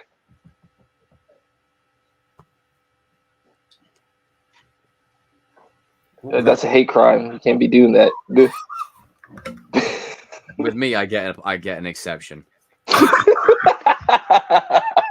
He has Chiswick on his side. We're not gonna let him go down. I got that. I'll implement the Father Gabriel thing from Walking Dead. I got the power of God with me. Good old Father G. Man, that was funny. Oh, Father G. He was so cool, like in Lassies. But yeah. Nah. I like how we just went on a full tangent there about. Wow. See, this is what I mean. You show up the media, but you stay for the memes. Isn't Hush supposed to be in this one too? Allegedly. Well, there's rumors that, like, you know, as long as it's done properly. So you know how like James Gunn kind of said, "Oh, this is not true at all." Like someone asked him about it, but Matt Tomlinson, like, you know, one of the co-writers on the Batman, he put like a little GIF, like a laughing GIF, like, "Oh yeah, you have no idea what we're cooking up with this movie." Like, yeah, like so. But there's rumors about Hush. It's from Daniel RPK. You have to take Daniel RPK with a grain of salt. But yeah, James is just being the boss of a DC project of like, of course it's fake and everything. Like, you know, you gotta do that. So like, even if it was true, he's got to do it because. Yeah, I mean, like it might like he didn't. Technically, he didn't debunk everything. You never know what he said that was false. He just said, "Nope, not true at all." That's what his words were. Like he really still needs to stop talking on Twitter. Yeah, he really does. Yeah. James, allegedly he's done with his Superman script though. His Justice League script. No, like you've got to stop talking. Like James, you have to stop talking on Twitter, please. Honestly, come on. Just stoking fires. They're gonna start filming in March, apparently. So, I mean, it's got a stellar cast. Yeah, it's got a very good cast. Justice League movie. Justice League movie that everybody knows and loves. It's a very good Justice League movie. We got too many characters up in there, but you know, it is what it is, it's right? not Sony running the joint, so that's good. Yeah, this is true. But yeah, you guys ready on moving up to the next subjects? Yeah, sure. Yeah. But you know, just as long as and this isn't like for the trade of subjects, it's just for everything we've just said in summary, whatever they end up doing, just please treat the Robin character with care. Please. Yeah. Like he deserves justice. And I stand by it. The I keep forgetting the actor's name, but the one that played him in Batman Forever, great casting. Chris O'Donnell. Chris O'Donnell, yeah, great casting. There you go. Look at that. I would say look at that backdrop, but we can't because hang on one second. There you go, RJ. That's the shot of where like Tom's standing in like the rain and yeah. All right. Well, again, this is RJ. I'll let you lead this one, but Danny, introduce it as you do. So we are going to talk about like all the street level Marvel stuff. There's a lot of stuff in Spider-Man. There's a lot of stuff going on with Tom Holland. There's a lot of stuff going on, like and you know from like a lot of Echo stuff, a lot of like Daredevil stuff. I just put it, and it's all Spider-Man street level stuff. So you know, I'm gonna let RJ. Yeah, basically, so many Marvel news. You could go ahead, RJ, and start doing your thing. Like this movie is going to be a street level. It's described according to the Scoopers. Scoopers. It's just being described as a street level Civil War power vacuum type movie, which I am here for. That's what I want, and if that is true. It's about time. Give me that. Give me Spider-Man and Daredevil taking on Kingpin. Give me that. Put Bullseye in there. Put Scorpion in there. I want that. Give me that movie. I want it. And take your time with it. Pay off that end credit scene with Vulture and Scorpion, please. Oh, what about Vulture and more? No, we don't pay attention to that. I hope that this is true. So much as I love No Way Home, but it's not the direction I would have gone, even though I love the movie. It's not what I would have done with the film. As I said, as we both said, there's a movie in there of him being on the hunt from Kraven the whole movie. And you know the tone of the way No Way Home opens? Yeah. It's time to have Spider-Man and Daredevil in live action. That friendship needs to be expanded upon, especially with just the way things are going with Marvel. Street level is the way to go. And I think that is going to be the best part of the future phases because with Echo, I think Echo is going to slap. And, you know, with Daredevil. Well, Andor was to Star Wars, Echo will be to Marvel. And this is what I want with this fourth film. I want multiverse. They're doing that with the Avengers films. We need a street level Marvel movie with Spider-Man. It's Homecoming was street level. It was very grounded for a Spider-Man. It was very grounded. Far From Home kind of like, you know, took a leap, but you know, I like it. No Way Home, I would get like Spider-Man stuff, but it's upstairs. But No Way Home was like, don't worry, I got you. I'll play a clip. You're all right. You're a fraud, Spider-Man. He wanted my blood. I can't do anything about that. No Way Home was full on multiverse, and we love it. But I've been longing as a Spider-Man fan. I've waiting to get that off. I have been wanting as a fan, like I really want Spider-Man and Daredevil in live action. I want that relationship, and just them teaming up, taking on Kingpin. Vincent D'Onofrio wants it. Tom Holland wants it. Charlie Cox wants it. We all want it. To give the people what they want. Yeah. Like Vincent D'Onofrio has been teasing it at Comic-Con. He's like, eventually I'll kick Spider-Man's ass. He's been saying, like, so let's do this. Like, I really hope that this is true. Yeah. I've seen people complaining about how Daredevil's in the. I'm like, but you wanted Daredevil in the movie. It's Spider-Man and Daredevil. Let's bring that Yeah. animated series episode in that movie to live action. Together. Let's do it. Like, you know, like give me that. Finch, you want that? Want what? Oh no, I do want that. But like, it's like The man said multiverse shenanigans. shenanigans. Like, I'm tired of a like, listen, multiverse. like, I'm gonna go. about it, I'm gonna man. scream. I'm gonna scream if we get another As much as I like multiverse. Loki, as much as I like Loki season 2, as much as I'm excited for Deadpool, like it'd be a breath of fresh air to get like a street level like project, you know. So I'm just gonna be 100. Like, I just wanted it to be done right. That's all it is. I mean, I agree. it's like, Apparently, you know, it might not come out until 2026, so they're taking their time with this movie, man. Take your Yeah. time. Let it be worth the wait. So- Take your time with it. And Are also, they finding a new director? we know that, you know, Tom Holland's character, Peter, will end up back with Zendaya at some point eventually. Eventually it will Yeah. happen. But for a little Yeah. while, maybe for 2 movies, either keep her in it sporadically or barely in it. Like, I'm talking like a minor role where maybe, you know how like there'd be scenes where Andrew would see Emma Stone in Queen. TASM 2 like briefly Yeah. from afar. You can have scenes like that Yeah. where she's like in the distance. Yeah. She barely gets a lot to do. But think of the long-term arc. Like for 2 movies, you keep her out the picture and then you bring her back. And in that time, you set up Harry Osborn and whatever else. And then you have the Ned Harry Osborn dynamic at a later point. There's so much stuff you can do. So much. And it's time to really sort of use this as an impetus to bring in street level characters, explore characters we've never seen before. And the benefit Yeah. of Tom Holland is he's young and he wants to play the role. You know, he wants to really commit to it. As long as Yeah. He wants stars it are done right too. He's Yeah. not messing around from what we I could get Chameleon, we can get more Scorpion stuff. You know, help. Yeah. You could bring in other characters, lesser known villains that people barely know about. You know, you keep Madam Web the hell out of it. But well, they won't do that. But you know, we can really explore that street level a lot more. And I've said this for ages.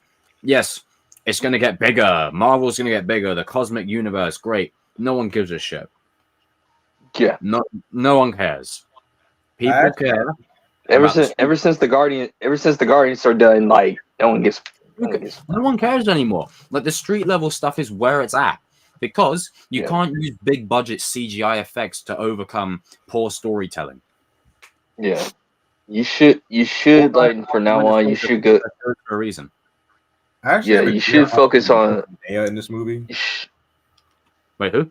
I said I actually have a theory on like, well, this is Darius' theory, so shout out to Darius. But, Shout out to Darius.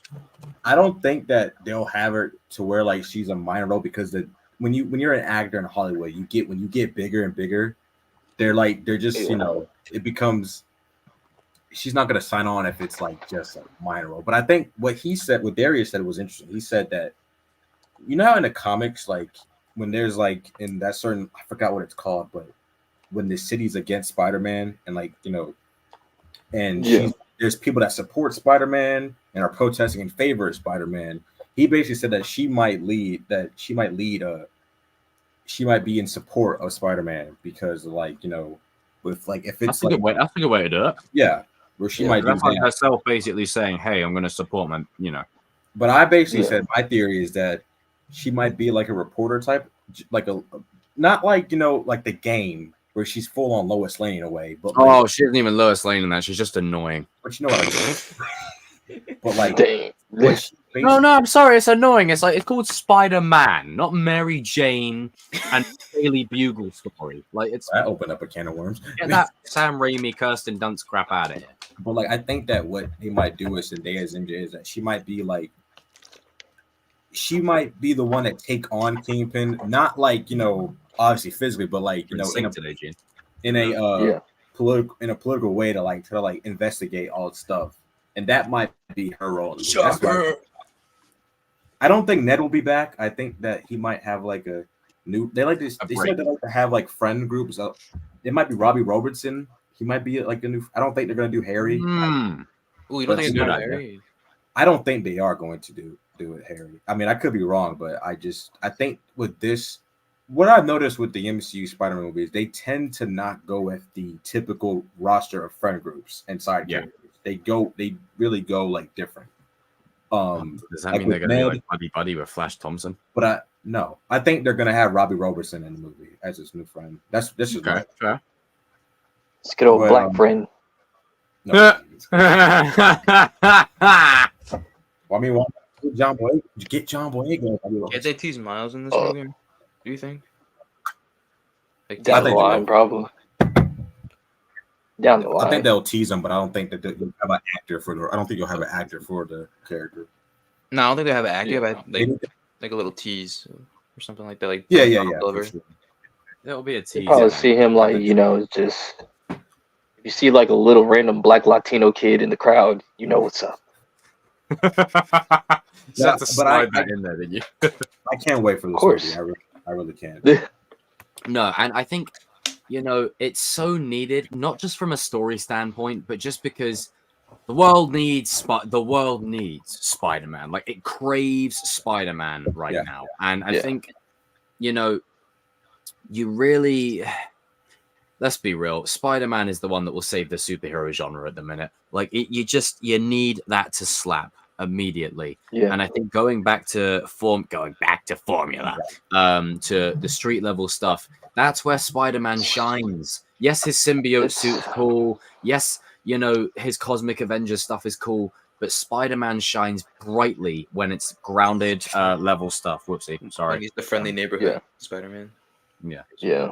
See, with me, it's like with the whole entire MCU, like, it's like shit right now. That's perfectly fine. It's fine and everything, but of course, I'm kind of slipping. Very accurate. But I think Spider-Man can like make the MCU somewhat watchable or whatever. This is true. And because like I'm gonna be 100, I'm not fully on board with this MCU X-Men. I don't trust it. I also say that for Daredevil, we should also bring this like attire back. Like, yeah. bring it. Oh, dude, that is Marvel Contest of Champions, download it, people. Yeah.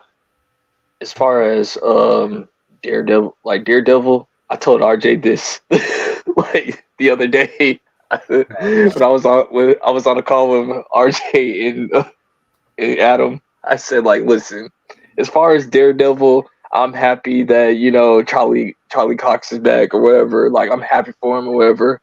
It's like, do I trust Daredevil? Am I glad that the Daredevil and Punisher, they're in the MCU? Of course. Do I trust them to be in the MCU? Hell no. Like, Very 50-50. I mean, so but I get It could go either way, though. That's the thing. it could go either way, but that's what I'm saying. It's like, I'm just saying, like, I'm just like, I will reserve judgment. That's all I gotta say. I'm neither like gonna like bash it, nor I'm not gonna say it's gonna be the greatest thing. You're at a neutral standpoint. Yeah. It's like, I just think that shows like Echo and Deadpool 3 is really going to be the telling point because we all know how Disney is. I mean, Francis said it today. Like looking at the slate for superhero stuff next year is depressing. Yeah, like, there's barely anything. I think they need a break anyway. Because let's just be honest. I don't even think they need a break. They just need to get their head out their ass and sort it out. Marvel's in a they just need to get it back to where it was by just actually caring beyond the universe about the projects you're putting out, which is why I think, as what RJ was saying there, I think Echo could be a good foundation for some things. And I think really going forward with the street level stuff is the key. If you can get John Bernthal back as the Punisher and keep the integrity of that character going, and if you can get Ghost Rider going down the road, if you can get Wolverine in sync in the future, if you can get Luke Cage back on the same page, Iron Fist sorted out, your street level stuff will save you. As far as Wolverine, I'm glad that you said that. I don't think Hugh Jackman is going to stay in the MCU forever. I think he got 3 movies max, in my opinion. Yeah, just 3 movies max. Like I said, the Fox X-Men rights expire in 2025, and that's when Secret Wars originally was going to be done. So once that's done, then they reboot, and they will reboot. Yeah. So this is the last time. Like, every fan, listen to me. This is going to be the last time you see Hugh Jackman or Ian McKellen or Patrick Stewart. It's probably going to be the last time, and then they'll reboot them. But like with is the Illuminati is dead. You can literally make a new Illuminati with Hugh, with Ian McKellen, Patrick Stewart, like Wesley Snipes. You can do that, you know?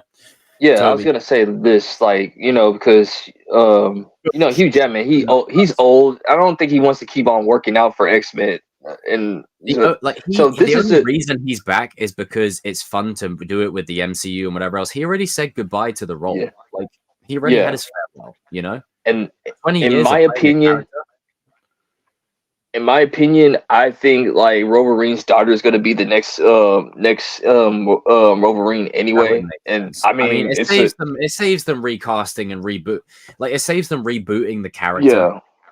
So I get that. So if they were to continue, if they were to reboot all of the X-Men, the one X-Men that they could keep without rebooting and recasting is his daughter. I think the rebooting is definitely going to happen because Nicholas Hoult, who's Beast in the Fox X-Men timeline, he's now in Superman Legacy.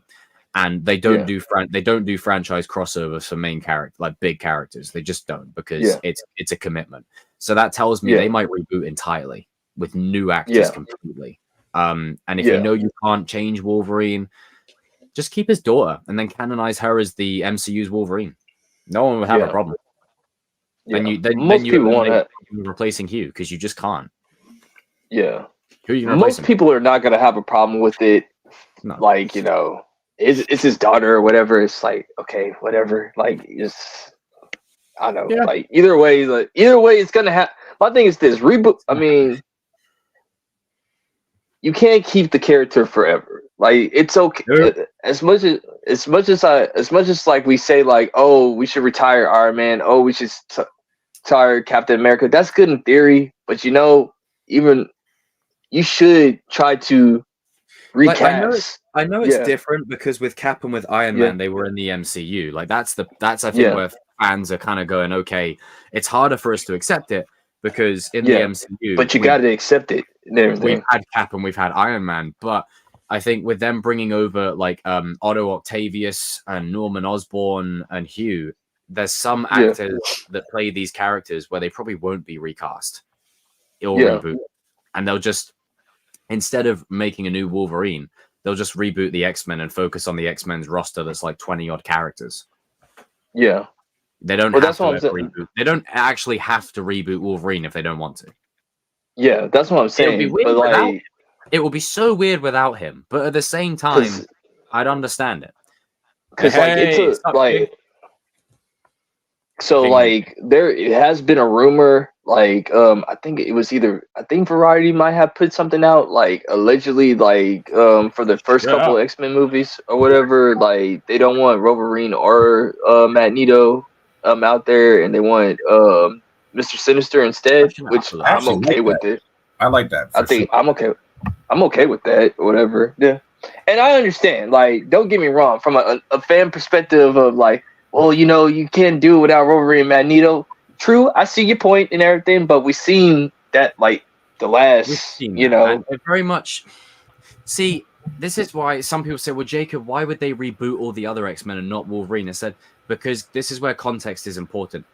Hugh has made that role so synonymous with him. Like, we know that they're going to keep Ryan Reynolds as Deadpool because he is the character. He is the character. You cannot replace Hugh. He's gonna retire. Like, Deadpool will die until he's damn good. And the thing is, like I said, the X-Men's roster, yes, the Fox X-Men rights will expire, this, that, whatever. And would I like to see a Wolverine with the MCU X-Men when they're rebooted? For sure. But it's going to happen. It'll happen. But yeah, would I be against it being just his daughter and then not him? No, I would like that. But I don't think they'll do that. I think they'll still reboot the Wolverine character completely, but they'll give it a bit of breathing room. They'll give it like 5 years before they introduce Wolverine, and they'll focus solely on the X-Men. I think what's happening, especially with Secret Wars coming soon, well, not soon, but you know what I mean. But I think that they're going to obviously if you know the Secret Wars from the comics, like they reboot stuff, and they especially like the 25th. I forgot what year it came out, but it was like it's like Marvel's Earth on Infinite Crisis, basically. Pretty much. So like the Battle World and all that stuff. So I think that with Secret Wars and post Secret Wars, they're going to use the opportunity when they reboot the universe. I do believe those rumors that Secret Wars will, in a sense, reboot the MCU to the point where I think you're going to have a new Wolverine. Maybe not immediately, but years. But eventually. Yeah. Like, eventually. It's years down the line because the X-Men, as much as I love Wolverine and the Fox, well, some of the Fox X-Men stuff, they focus on Wolverine way too much. So, yes, like, they do. There's so many X-Men characters. So many X-Men How many characters. times have we been teased with Jubilee? Like the list of wasted characters is endless. Jubilee, Rogue, Storm, Cyclops, Jean, like the list, it's all of them. Yeah. Yeah. Like I just think that it's inevitable that Wolverine's gonna be recasted, and I don't like one Secret Wars is done though. Yeah. I don't like when the multiverse saga is closed. But it might happen. I mean, but it won't happen for a while yet. It won't happen for at least the next 7 years because they've got all the Secret Wars to do, which if you know your comics and you didn't just start becoming a comic fan 5 years ago because of Infinity War, if you know your comics, you know Secret Wars is a lengthy comic. It big. Is. Like this could be at least a few films. I think at least 2 or 3, two part minimum. Like 2 or 3 part. Yeah. So there's so much stuff they got to cover. It's so big. People are like, oh, it's just multiverse characters. You can have them in one film. No, you can't. No. There's two, especially if you're doing every pre-MCU Marvel character on top there's of too many people we have, and also potentially bringing back MCU. Like, think about it. The MCU right now, how big is the universe? It's very big. Way then too if big. they decide to bring back Cap and they bring back Tony and they bring back Black Widow, because again, it's a multiverse story. 10 years from now, when you close the multiverse, you're not going to get a chance to do it again. This is it. Like, if you want to bring back, I really hope they don't bring back Cap. Yeah, I was going to say that. I don't want them to bring back Tony. Hold on. But they very much might. Just for Secret Wars, they might. But if you've got, like, I was just like saying that for Secret Wars and the MCU, like, you've got the main MCU roster. Then you've got pre-MCU, which is Fox X-Men, the individual projects, all the stuff going back to the 60s.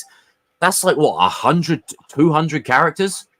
That's a lot of I'm glad that you said that.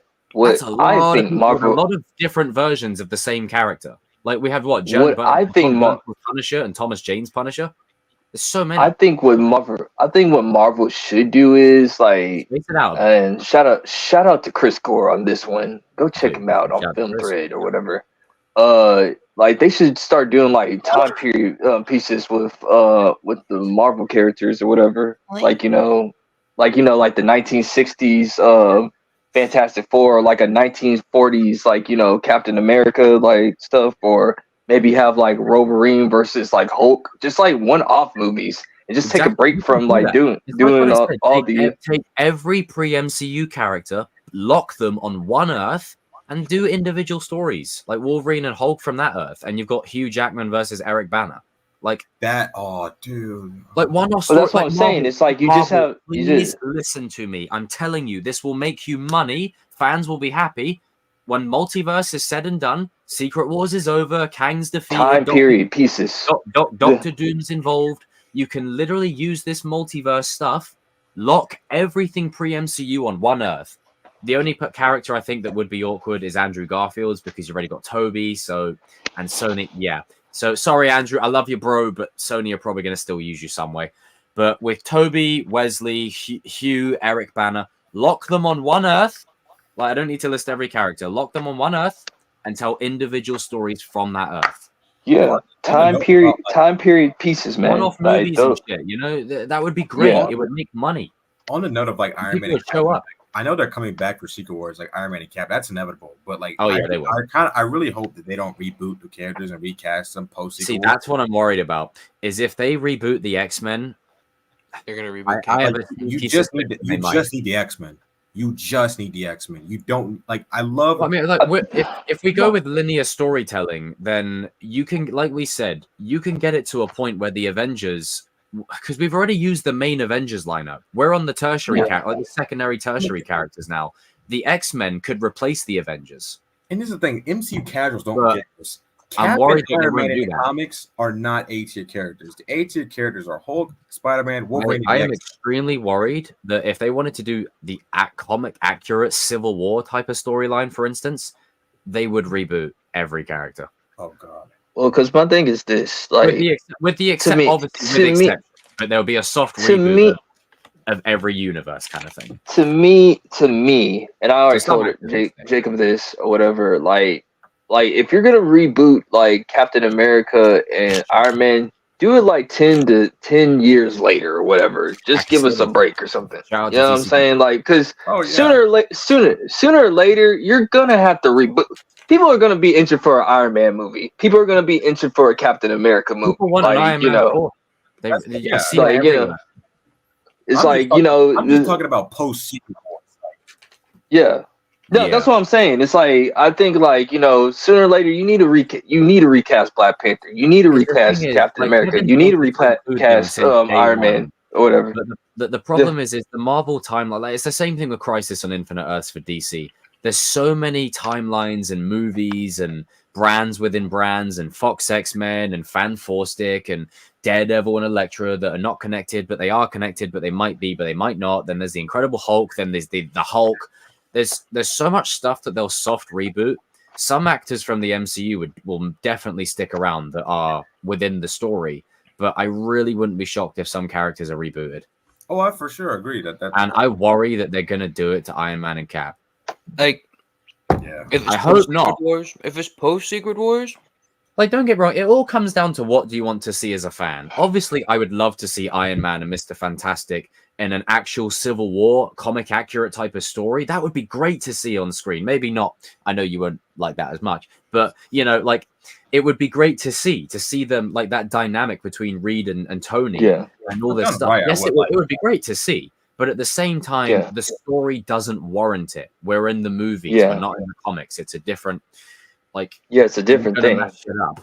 Like, please be careful. For the love of God, be careful.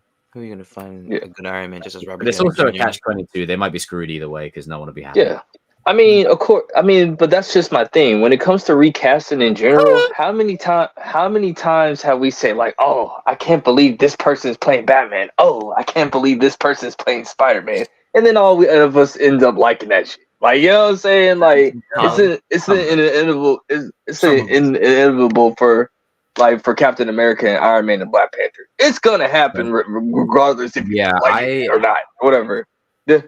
As much because when I first told you guys, when I first met you, oh nah, you shouldn't do that. Like, they should keep their jerseys retired. Now I'm looking back to myself of, nah, I think you need to go ahead. You were in that camp. I do remember that. I was in that camp. I'll be go look at the. Yeah, I was, and I changed. Hey, I'm a person. I'm a normal human being. I said I changed my mind. I think you should recast or whatever. It happens. It's like, no, because I'm just like looking at it or whatever. Like, bro, I said once that where's Mike Barnes and Terry Silver in season 2 of Cobra Kai. So don't worry, you're all right. We've all had. So yeah, that's why I'm like re-looking at this, and I'm like, you know what?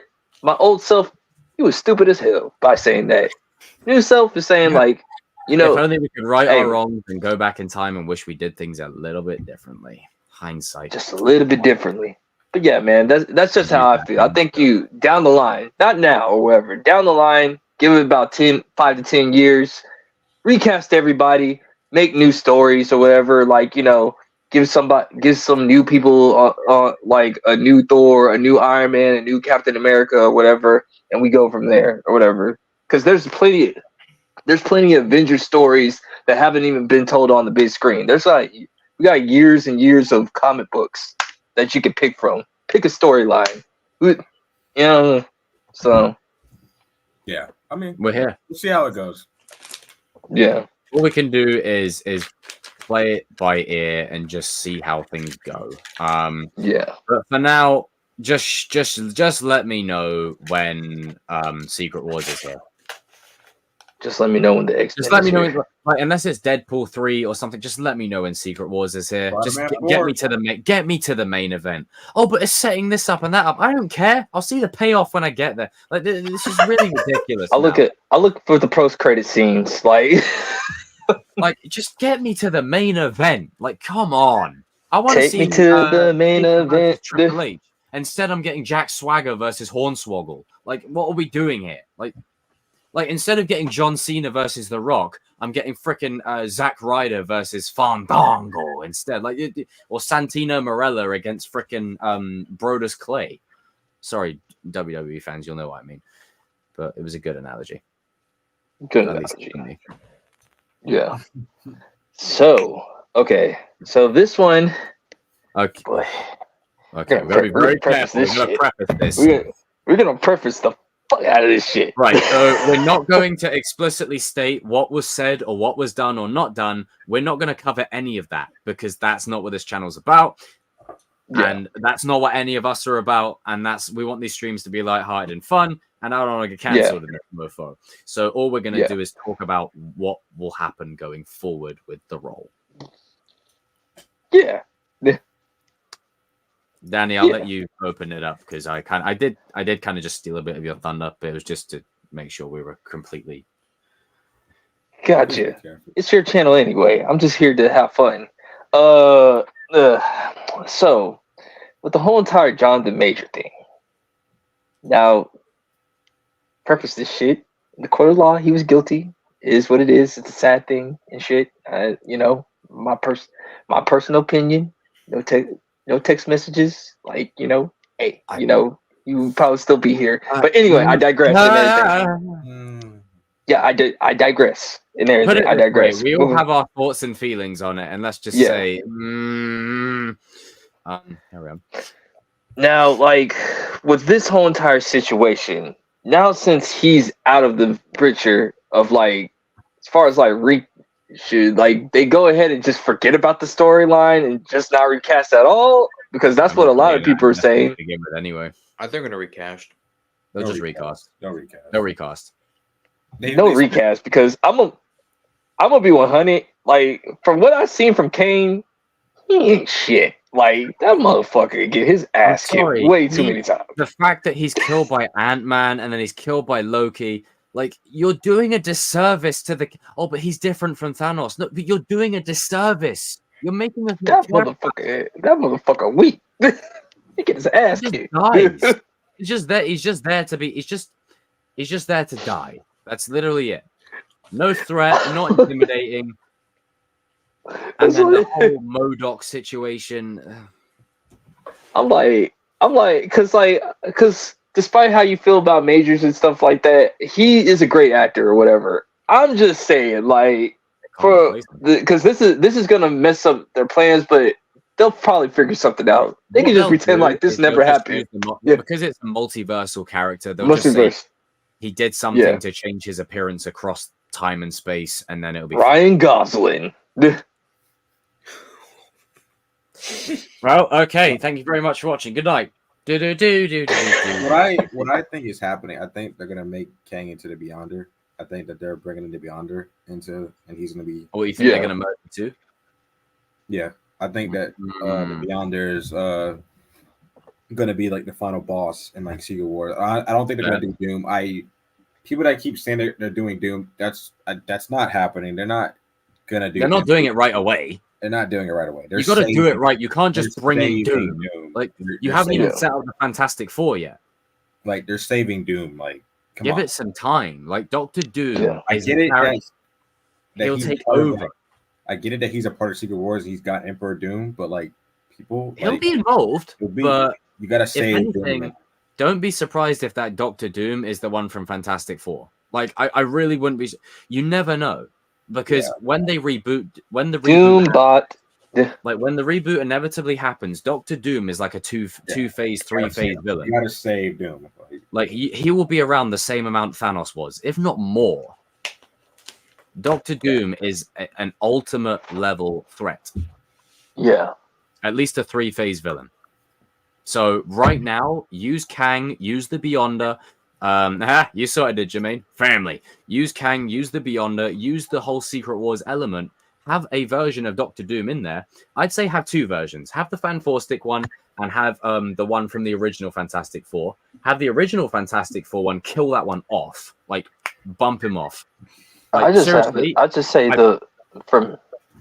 for me, I think like you have those two just be Doombots or whatever, and like you know, they're struggling against the Doombots, and like you have him like just be in a different universe, like you know, take care of Doctor Doom shit. Because it's multiverse, and you can't do it without Doctor Doom, but you haven't set him up yet. Yeah. So if you get one that's pre-established, and then you introduce Doctor Doom in Secret Wars.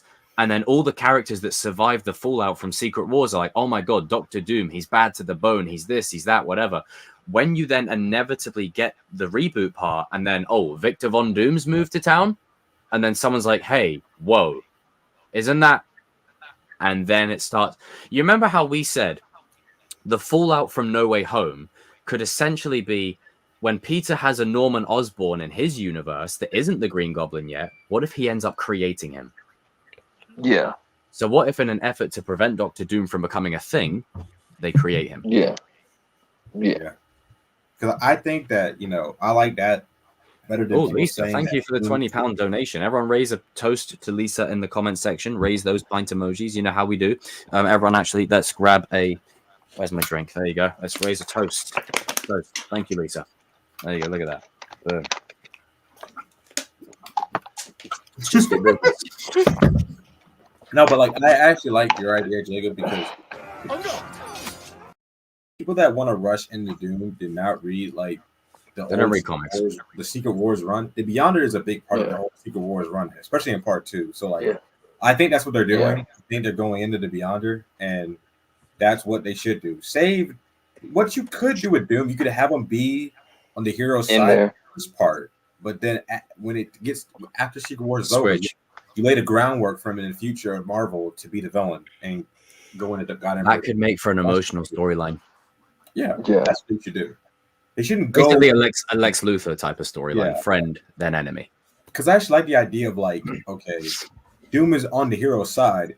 Like, let's say if Doom is in Secret Wars, he's on the hero side for this part. Yeah, don't need him. After the post-credit scene that lays the groundwork for the landscape of Marvel, you have Doom be the villain. That's what you should do. Yeah.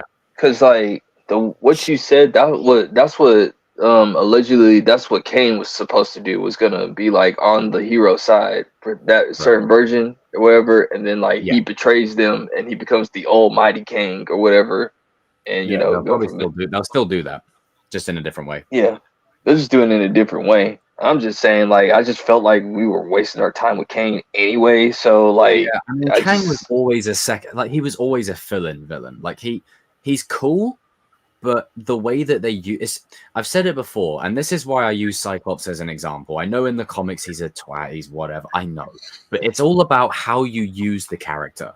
You know, you can have this great character like Kang that's barely known, barely noticeable. Danny, I'm using it as an example. Don't be an ass. I'm not saying nothing. You don't need to say nothing. I can read it on your face. I know you. What are you talking about? I know you. You can have a character like Kang. Hey, it's just good business. We're here. You can have a character like Kang that no one really cares about like that in terms of the other villains, but it's all about how you utilize them anyway. How you use them. And there's a reason why fans don't write stories. How you use them and how you utilize them is as important as them being there. And for me, they have done a complete disservice to what Kang should have been from the whole time he's been in this MCU journey.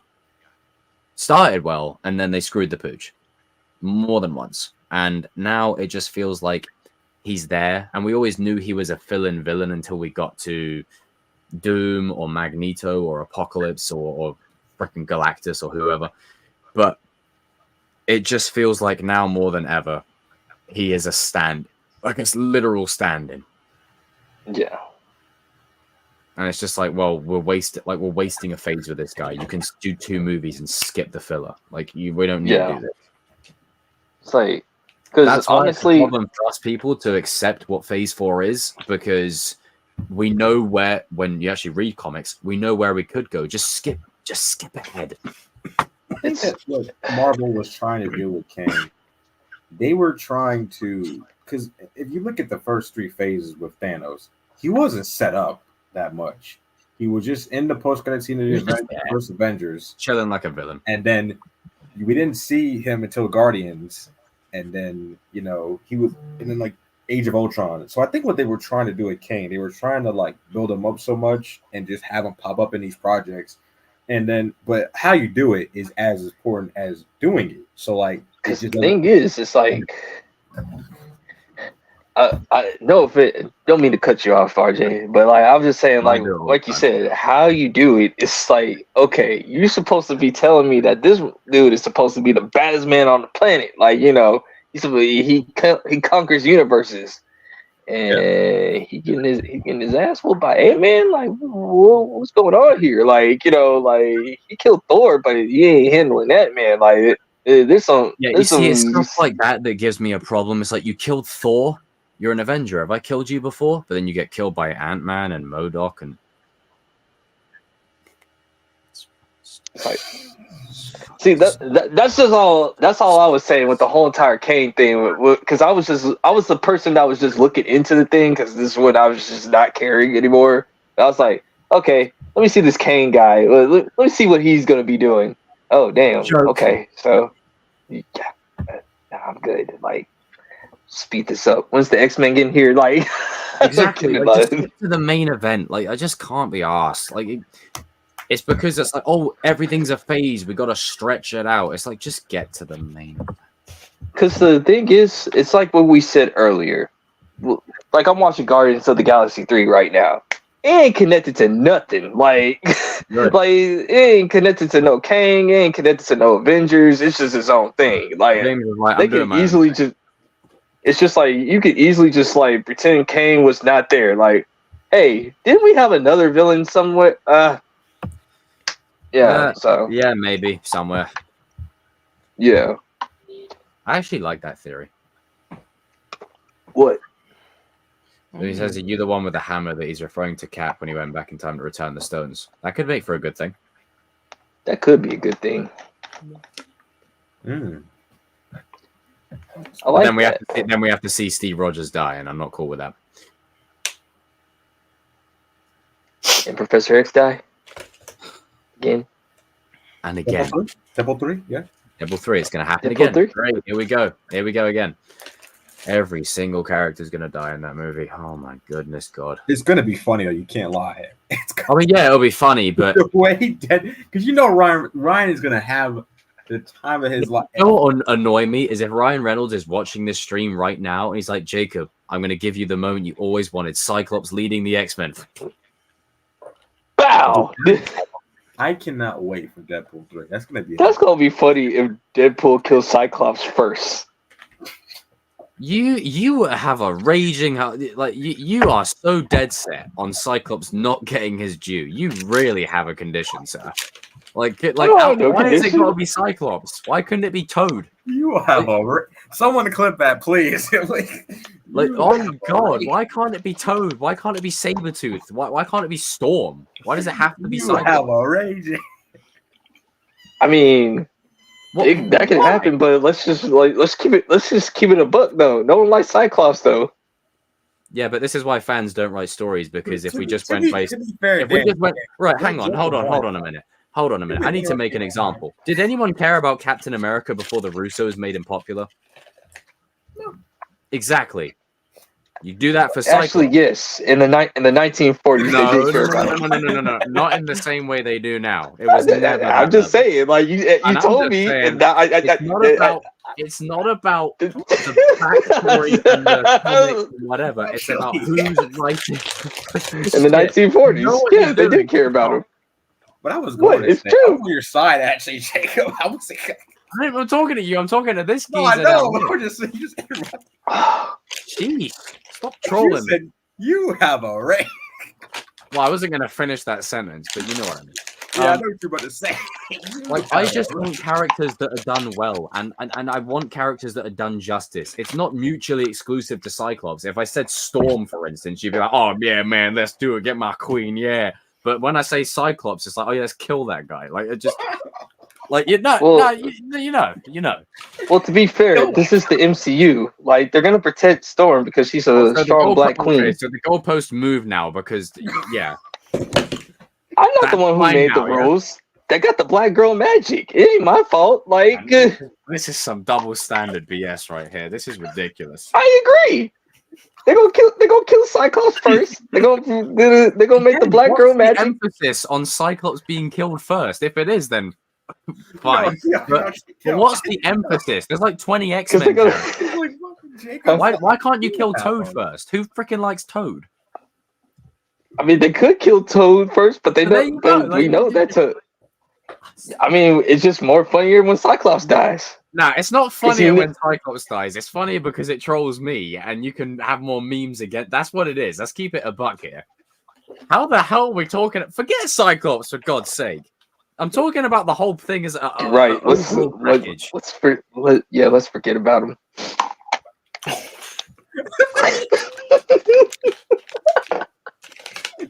You have a even Darius agreed with me. Okay. You're just trolling me. Even this guy agreed. You're just trolling, sir. I agree with you too. This is the mindset that I'm in. Cyclops in the comics, yeah, we don't like. For God's sake, I'm not talking. I just, Jesus, man. We're here. Do it right. Start that bullshit. Carry on. Do it right. And make do it right. Because they done Likeable. Spider-Man and Cap. Cap in the comics is boring, but in the MCU, they made him badass. So to be fair, and they did it with Cyclops, Cyclops would be. And then a year from now, everyone would be like, and you, Mister, would be like, "Oh man, I can't wait to see Cyclops tearing it up in that thing." But really. A year prior, you were like, "Oh, I hope he gets killed off first." I'm not like everybody else though. Yeah, you don't have to be. I'm making the case because genuinely. No, that was funny because you said I was trying to. You said not really. All that hurt, but no. By the way, group, this happens almost every single day. Like, don't worry. Sunday, what I was Saturday. To be fair, like I do agree, they're gonna need to change. They can't do Cyclops from the comics. Like, no, do X-Men Evolution Cyclops, and there you go. Of course, that's your Cyclops. And there you go. It's just Cyclops was an easy example, but it always opens a fun shitstorm of entertainment. It applies to, well, it's true. You know I'm right. It applies to every character. Every character that's not Wolverine or Magneto. I mean, am I right or am I right? I mean, like, no, you're true. No, I agree with you. They had to change Professor X from the comics because in the comics he's kind of an asshole. Oh, he's an asshole. Yeah, and a creeper. Oh, do you know what? To be fair, I just set you both up for a joke there. You know, when I said that Professor X is an asshole in the comics, you could say, "Oh, like teacher, like student," because Cyclops. Yeah. Hey, there you go. Thank you, sir. Thank you. You're welcome, Gene. She dead.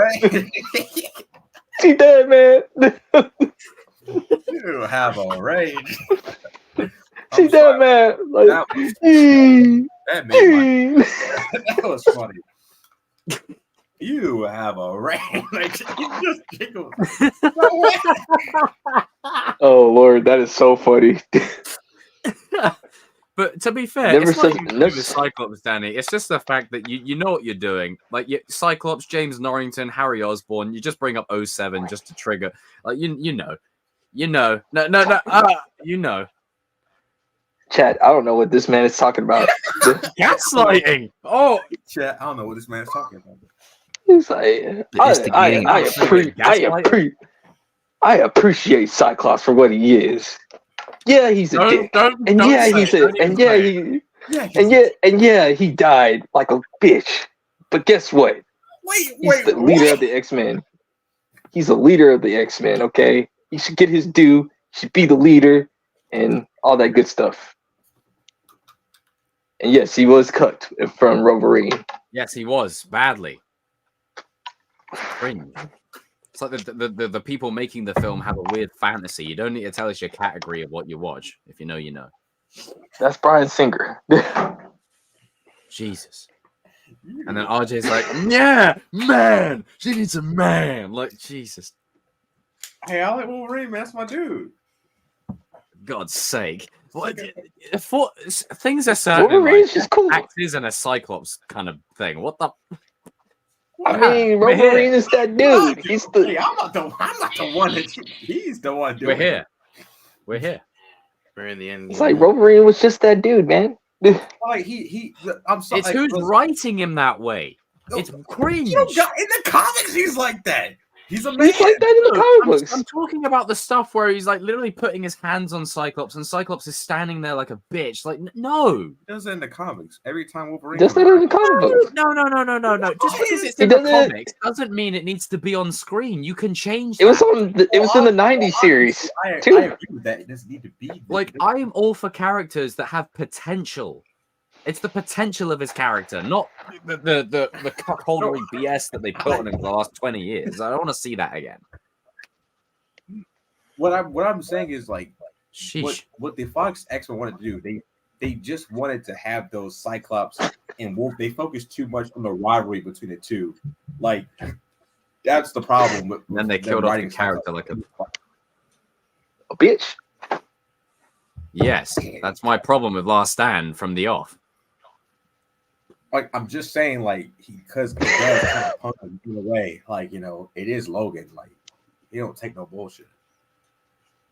I'm just saying.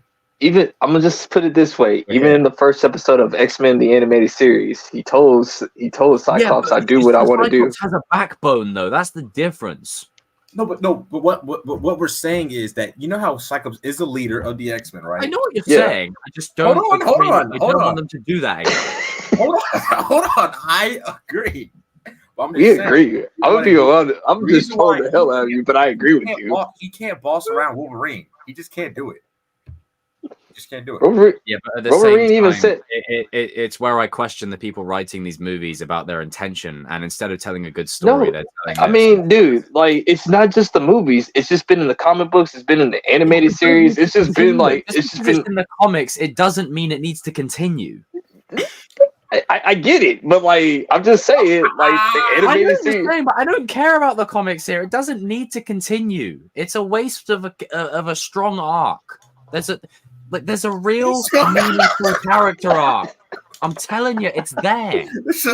I understand. I get you, bro. Like, I need a drink. I'm just saying, like, because in summary, we all agree it's just fun to troll Jacob. That's what it is. To a certain extent. And I'm just making it easier. Just giving in.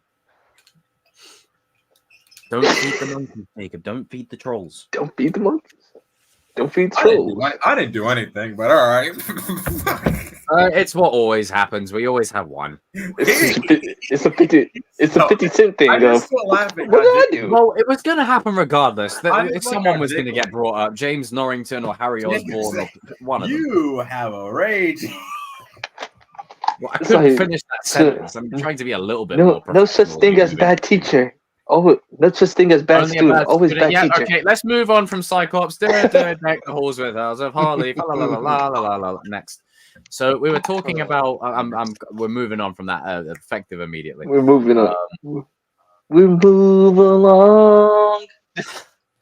To move around like you know you should.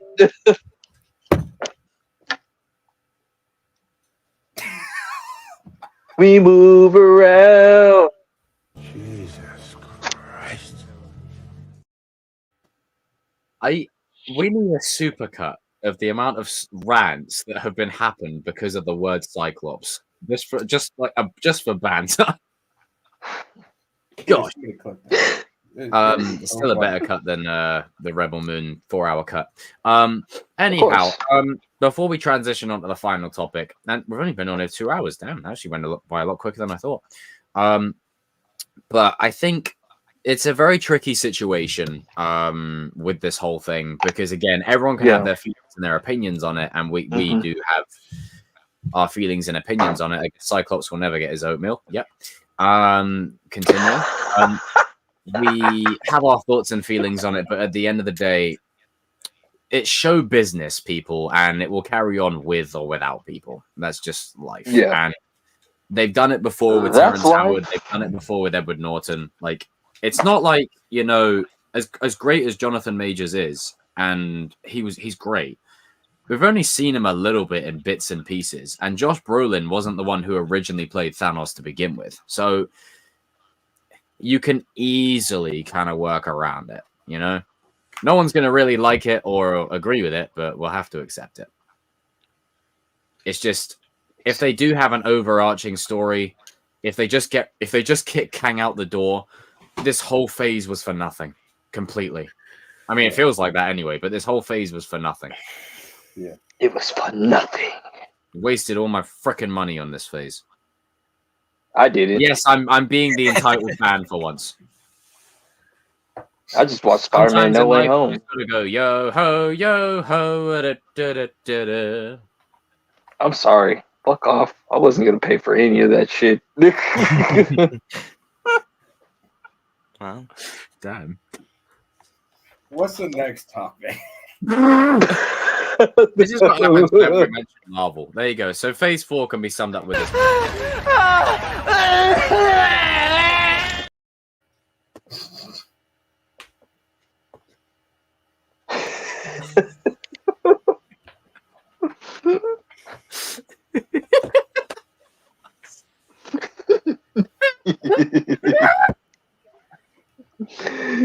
Oh boy. Okay. So we're in the final phase. The final one. It's the final countdown. Okay. So we're gonna have like a 2-part thing of this. I think just to line up the mood. I think we gotta have some fun, even more fun. So like before we went on another hiatus or whatever, we had like what would happen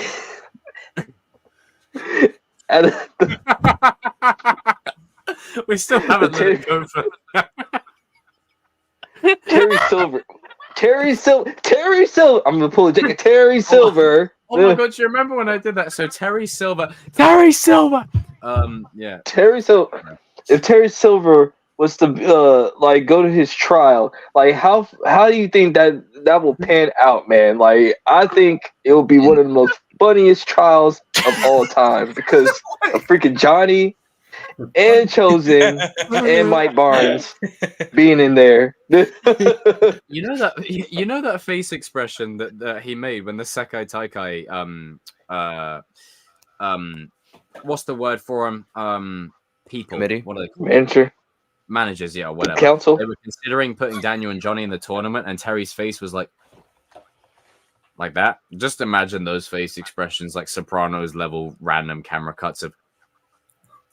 What? It's like short and sweet. You're weak.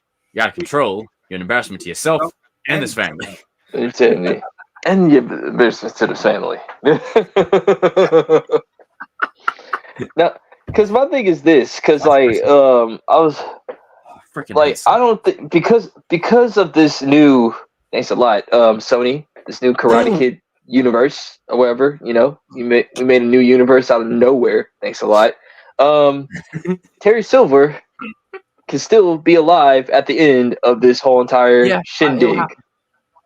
And I think he's going to get out of prison and he's still going to go back to his shenanigans because guess what? Cobra Kai never dies, okay? Like, and also let's keep it a buck. Johnny, Mike Barnes and Chosen snuck up into his house. So like snuck up, they broke in. Yeah, Season 2 is anything like people say, oh, that nothing will happen. Season 2 and the fallout of the school fight showed us that Season 3 there was repercussions. 26 people watching, nearly 30 people. Smash that like button, people. Share it, post it, comment, all of that jazz. There was repercussions to the school fight in Season 3 and all that stuff. So to keep with the DNA of that, there's going to be repercussions. Yeah. I actually have a take on this. That could be Terry Silver's way of preventing them from winning. even though he doesn't want Kreese to, let's say, he has his feelings on Kreese. It's probably a case of, do I let my former friend keep Cobra Kai alive by me sabotaging the opposition from even within the slammer? Or, could we get a Terry Silver prison fight? Yes. Oh, Ooh. yes. I mean, that'd be pretty awesome. Badass. Like, that was badass. But we could get like a full-on hallway fight, like him murder him. So for me, I don't think that we're gonna go full on Law and Order with this. I think Silver's gonna get Yeah. So Silver's gonna get what? He's gonna get off scot-free. I don't think he's gonna.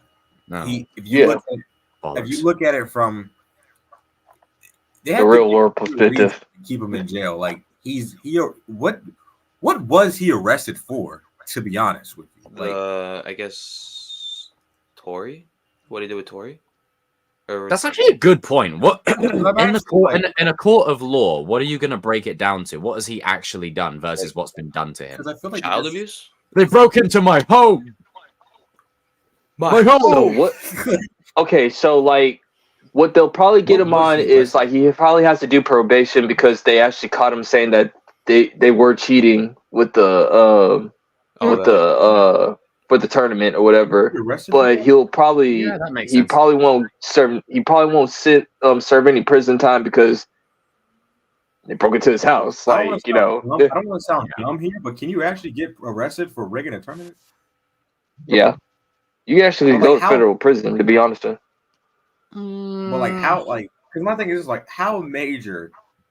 Well, I mean, also you got to look at it like this. It's the final season. He'll probably get out. Oh yeah, that's what I'm saying. But the thing is, though, I wish they made it clear what he got arrested for in the finale.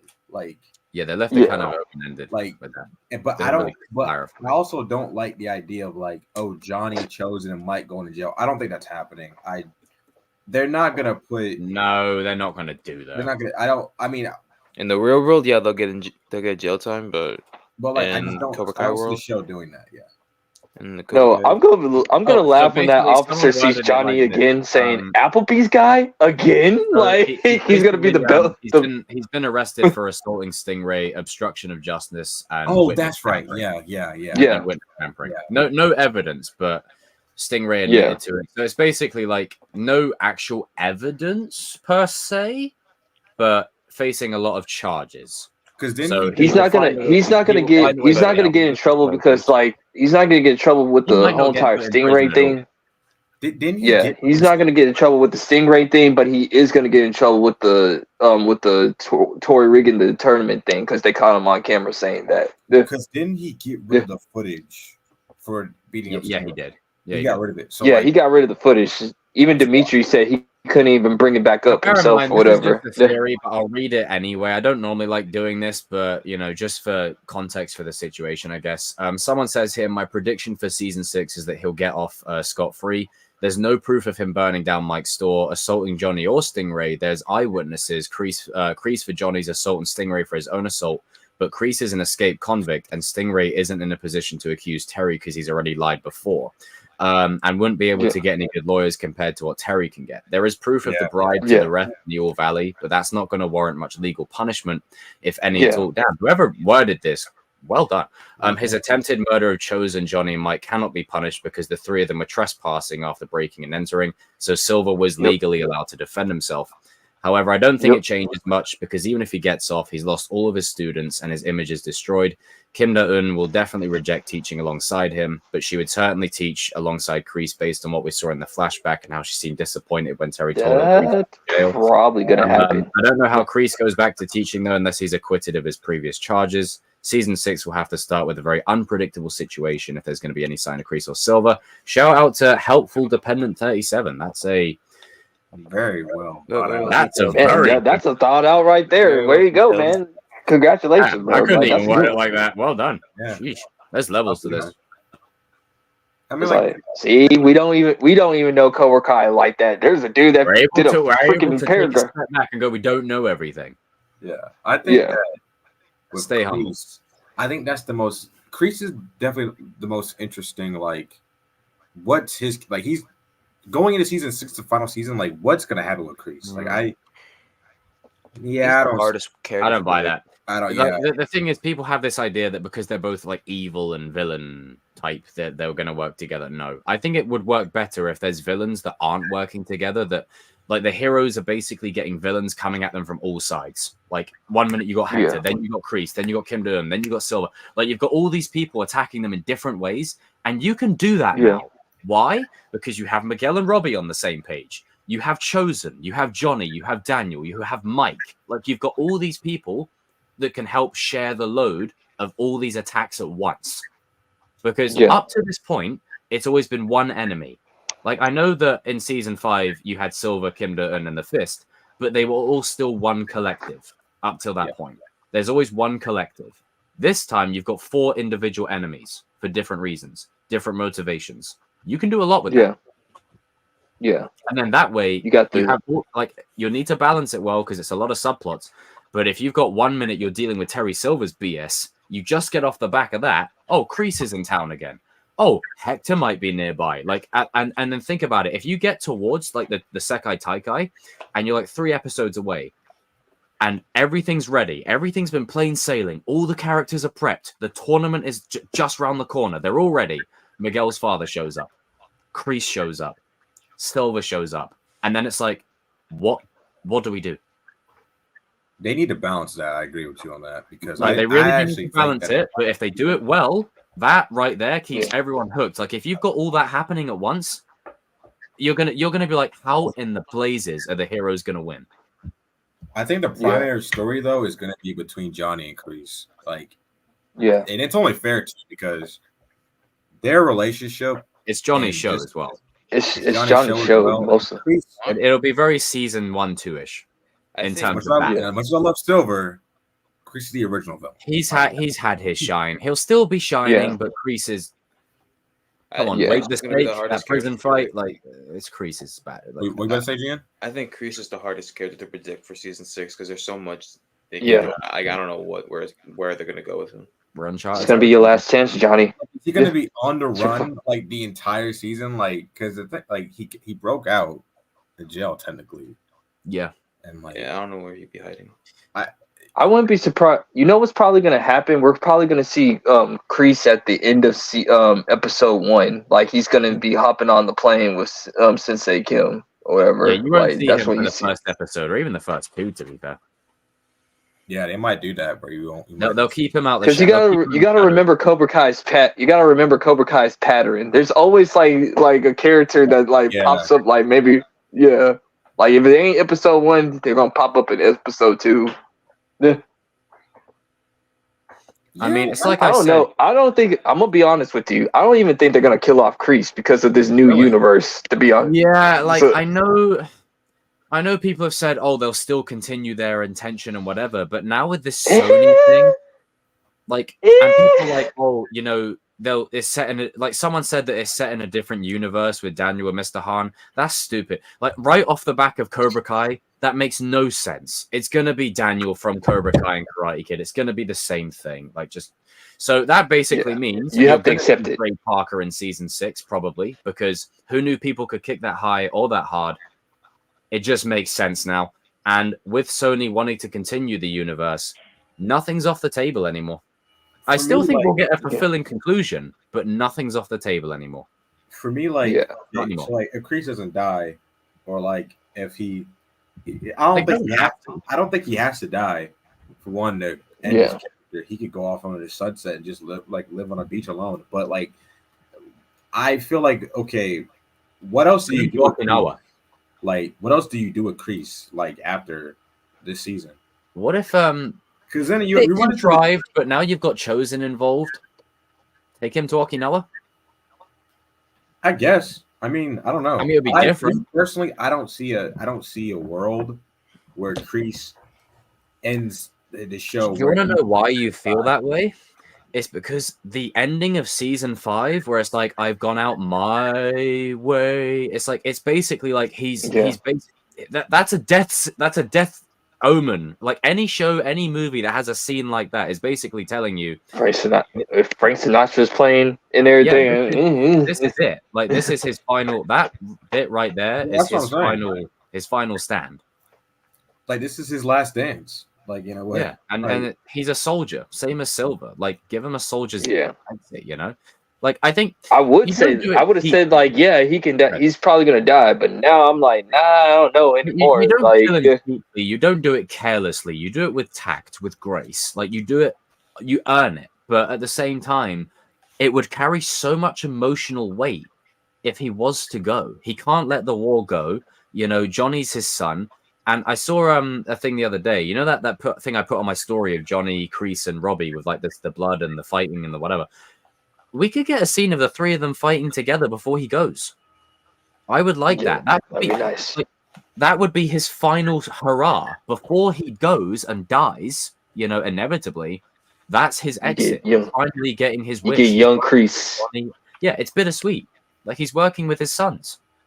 Like if he's fighting, he needs to go back into his young form so he can make it look believable. 3 generations of Cobra Kai. Yeah. 3 generations ago. I just feel like, you know, Kreese, he hasn't shown any signs of redemption. Yeah. Not for one character. Like, if you were going to Silver's shown redeem more him, signs of then redemption. season 5 was the time to do it. Yeah. But they're not going to. And to Yeah, be honest, he's already he's anyway. pissed off at Johnny even more. He's already pissed off at Johnny and Daniel for that being in the prison. Like season they 5 pissed really him off, cemented that he's so. not redeeming. See, At least like not he in that probably will forgive Johnny. Like for some reason, like he'll always forgive This is Johnny the no wrong matter what. person. It's just Says it like he 10 just times. don't like. He just doesn't like Daniel. Smash the like button, people. Yeah, he doesn't. He doesn't. He don't like. Daniel. He doesn't like Daniel. Like he can forgive John. I mean, he can forgive Johnny. He'll forgive Robbie. He'll forgive Tori, but he just hates Daniel, bro. Like, Hates his guts. Well, I want a he hates tough guy, everything. not He one of hates your greasy everything. cousins. He hates Miyagi. He hates Dan. He hates the Miyagi thing with Daniel. So when he looks at Daniel, he sees Miyagi. That's basically what it is. Yeah.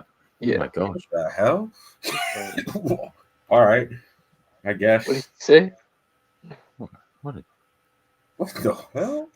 the best What to did pay you no say? attention. Oh man! Wow. Okay. Whatever that was. Jesus Christ. I Weird actually hell. on the Tori thing. I don't think she's gonna be fully on board with Miyagi though. From the No. start. She's gonna. I think she'll be. She's gonna be in the dojo. She's gonna be on their side. But I think a little. It's Gonna be similar to conflicted. a Hawk arc in many ways. I think she'll be conflicted because of Kreese. Like she's too close to Kreese to not be conflicted. Yeah.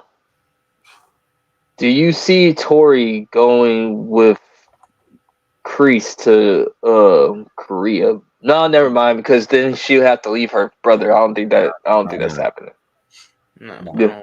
I think Kreese will have a moment where he sees his 2 proteges on the other side of the fence, and Honestly, I think oh no, Rodney, I don't mean that like that therapy scene that implies he might change in the future for sure, but it's not like a redemption where he's like, oh, I'm a good guy now. It's more like if it concerns Johnny, Robbie, or Tori, then he'll do something. That's the only way.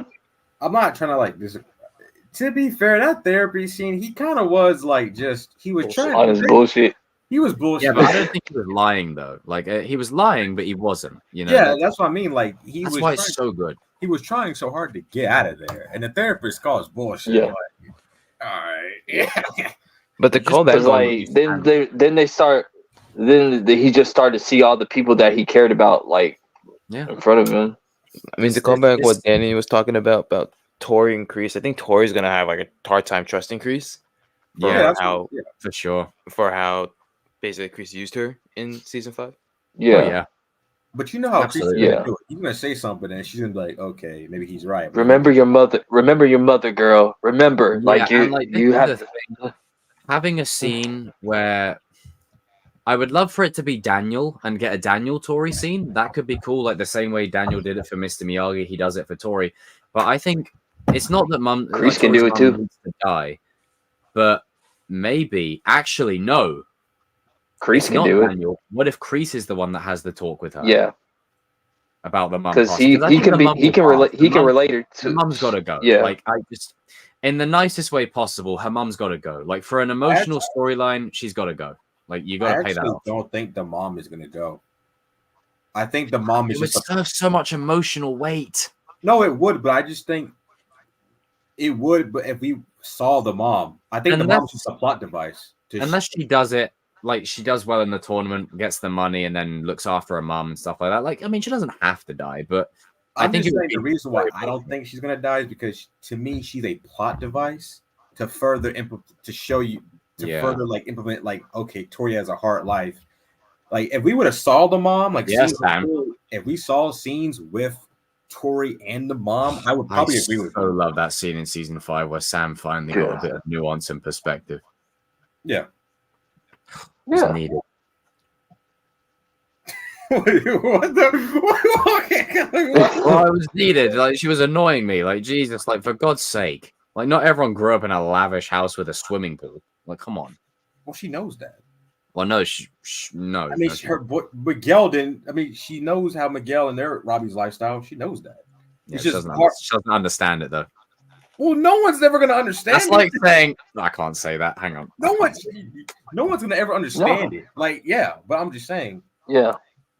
How do you expect her to like, well, someone that's like your nemesis? You're not gonna like be like, hey, you know what? Let me go see your house or go to your apartment and see how you live. Yeah, like, you gotta like wait. Because I mean, obviously you broke into my place and everything. Like, got to see your house. Oh God, bro. Sorry, I went there. But anyhow, I went there. Sorry. We're here. But I think, I'm fascinated to see what they do with Tori's arc, and I think her arc is in a really good position right now.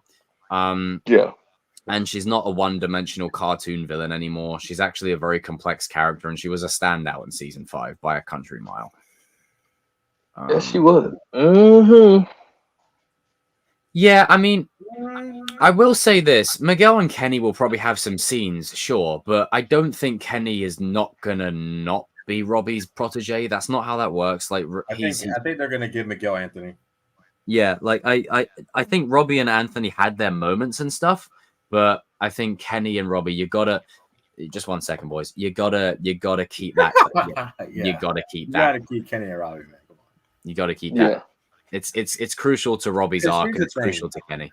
With Kenny, Sean's his brother, but he's not the brother that he needs. He needs Robbie. Yeah, that's the brother that he needs. Yeah, like the scenes were so good. Honestly, the only reason I ever watched season 4 is just that they're dynamic. Yeah, because oh, I think she's not gonna go with Chris. She's gonna stay with Miyagi though. But she's gonna. I think she's gonna. It'll take a while, but she's gonna stay with Miyagi. Like, no more of this. Like, our main character. Like, this is where everybody said in their Dutches have come to a consensus now. These are the good guys. These are the bad guys. We need to set a clear line. Everyone on this side of the fence, we're rooting for. Everyone on this side of the fence, like, yes, there will be some gray. There will be some nuance. There will be some like, okay, everyone in Sensei Kim Do-eun's dojo is not a complete psycho. They have some gray, but at the end of the day, we're going back to that black and white formula of these are the guys we want to win versus the guys we need to beat. And the reason they need to do that is because you've got villains attacking you from all sides. You've got all the characters that we care about on the same page, mostly. If Cobra Kai wins, then like there would be dojos all over the world.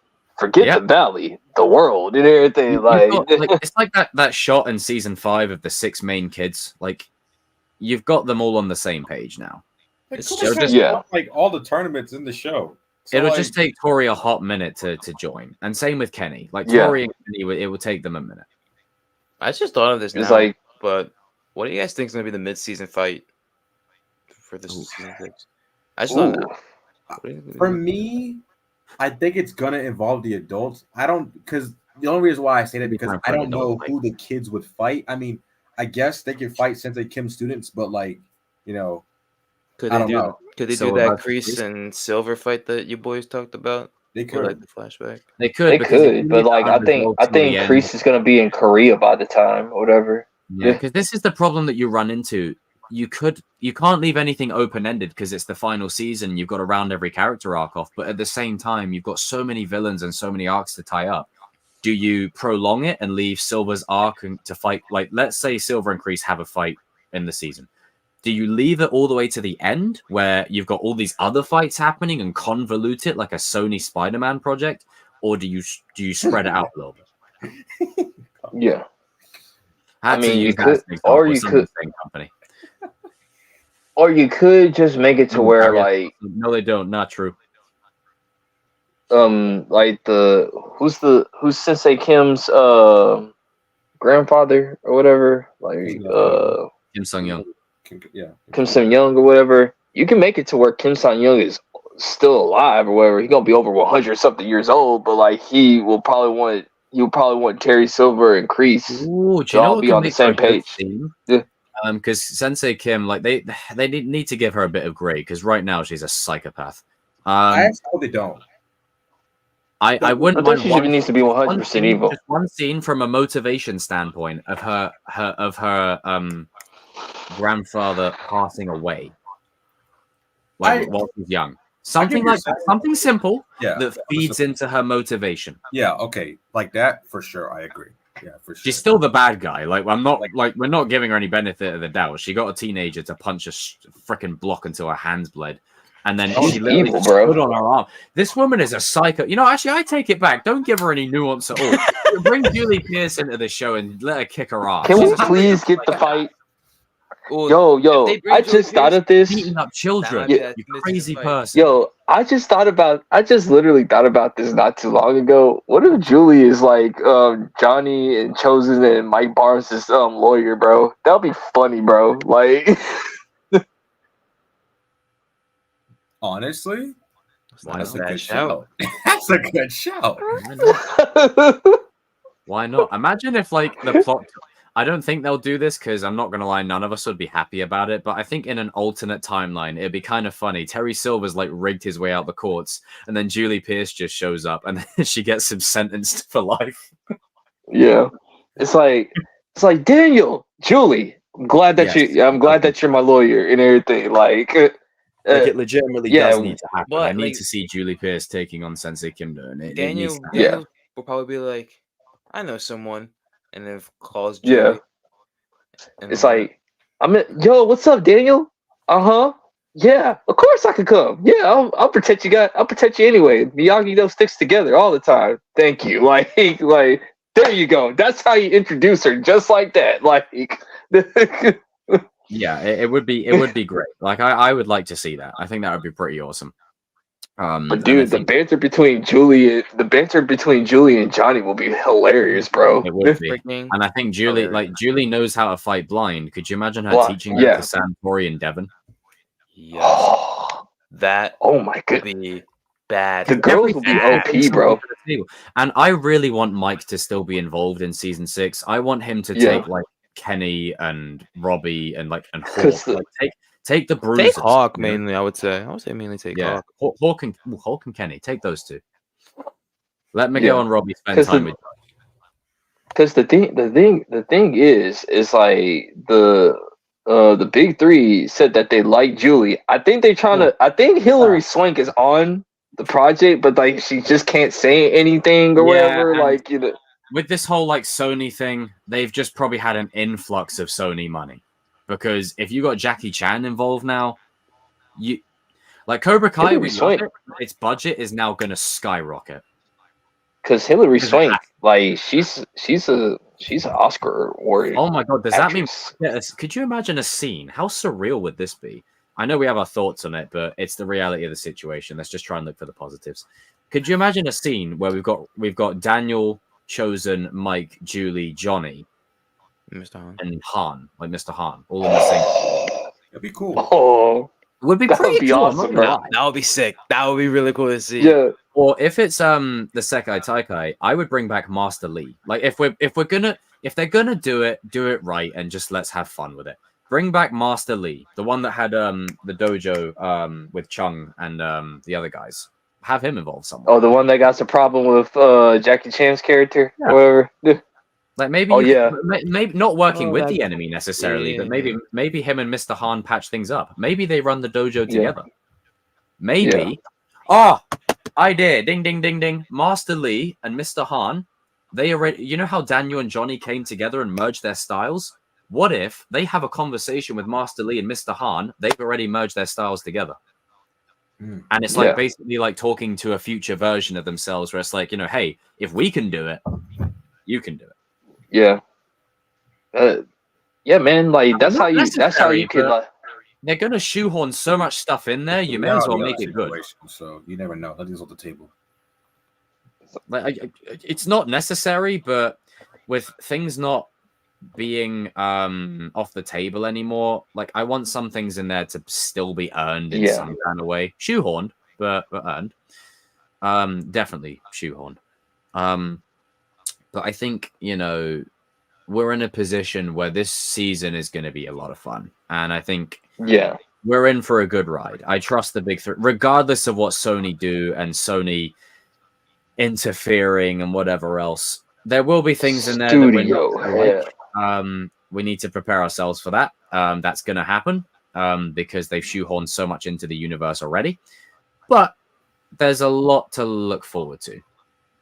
Yeah. And the locations, like we can see so many things, Do a Fast and Furious, go to like different locations every episode or something. I kind of want them to take the kids to Okinawa, like Daniel. That might be. I wanted that for season 5. That might be for the Side Guy. Then Daniel does like a little lesson. You know what? You know what? They'll need them. Yeah. And I think the reason they'll need them is once you introduce the fist. Dude, because if Mike was cucked in that fight, I'm like, this guy was putting in work, man. It's just like what I first told you guys. If Julie teaches every one of those Miyagi students and Eagle Fang students how to fight blind, it's over, bro. Like it is over. Like this is a bit brutal, but on that, this is a bit brutal, and I don't know if they'll do this. What if a character gets hurt so badly they can't see? Quicksilver method. Where it already originated from somewhere. What if someone can't see, they can't fight, and then Julie's like, fight blind. Could you just imagine either Robbie or Sam or Tori in that situation? I would give that to Tori. I think I would give that to Tori. Yeah. That would be a big middle finger to Sensei Kim. I'd give that to Tori. I agree. Yeah. I think Sam will shine in her own way. I think Tori should get that one.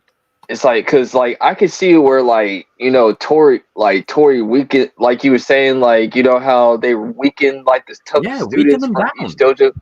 I could see Tori weaken the other girl for Sam, but she learns how to fight blind too. It's like this is what I mean. Just because you have a certain character lose, that's not necessarily a bad thing. Maybe the only reason Robbie can win is because Miguel wears the other person down, wears them down all the way down. To the point where it's Robbie just has to finish him off. What if it's like that? If you've got a boss that's on 100% strength, you've got Miguel that fights them, takes him down to about 40%. Prime Robbie, because Miguel sets him up for it. Think of any sports movie ever or sports scenario ever. Was it just literally, I've laid the groundwork. Go celebrate your win. It doesn't take away from Robbie doing it, but Miguel is the reason that he can do it. Because to be honest with you, it just goes back to what we were saying. Robbie and Sam should win it so they can put the LaRusso and Lawrence. Full circle. Yeah, it's something that you pass over your parents. Your parents were all Valley champions. You guys are world champions or whatever. Not to say that the other students can't have something or whatever. Because think about it. Let's just keep it 100.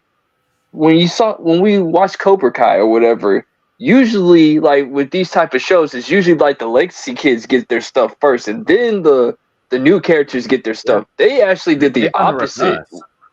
Yeah, they did the opposite. Where the legacy character kids, they get just close enough, but they get knocked back down. They get close enough and they get knocked back down. They get close enough.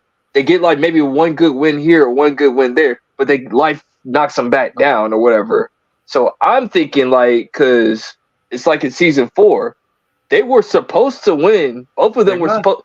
The creators even said Robbie and Sam were supposed to win, but we changed it last minute or whatever. I think it's because we predicted it, but that's a whole other thing. Like, yes, we did predict it. We did predict it because it was meant to happen. It made sense. It only made sense. Well, if they changed it, that means they're probably going to save that win for Robbie for the Saikai Taika. Yeah. Same with Sam. Yeah. Like it's time. Like, and you guys know I'm not the biggest Sam guy. Like out of all the characters in Cobra Kai, we know.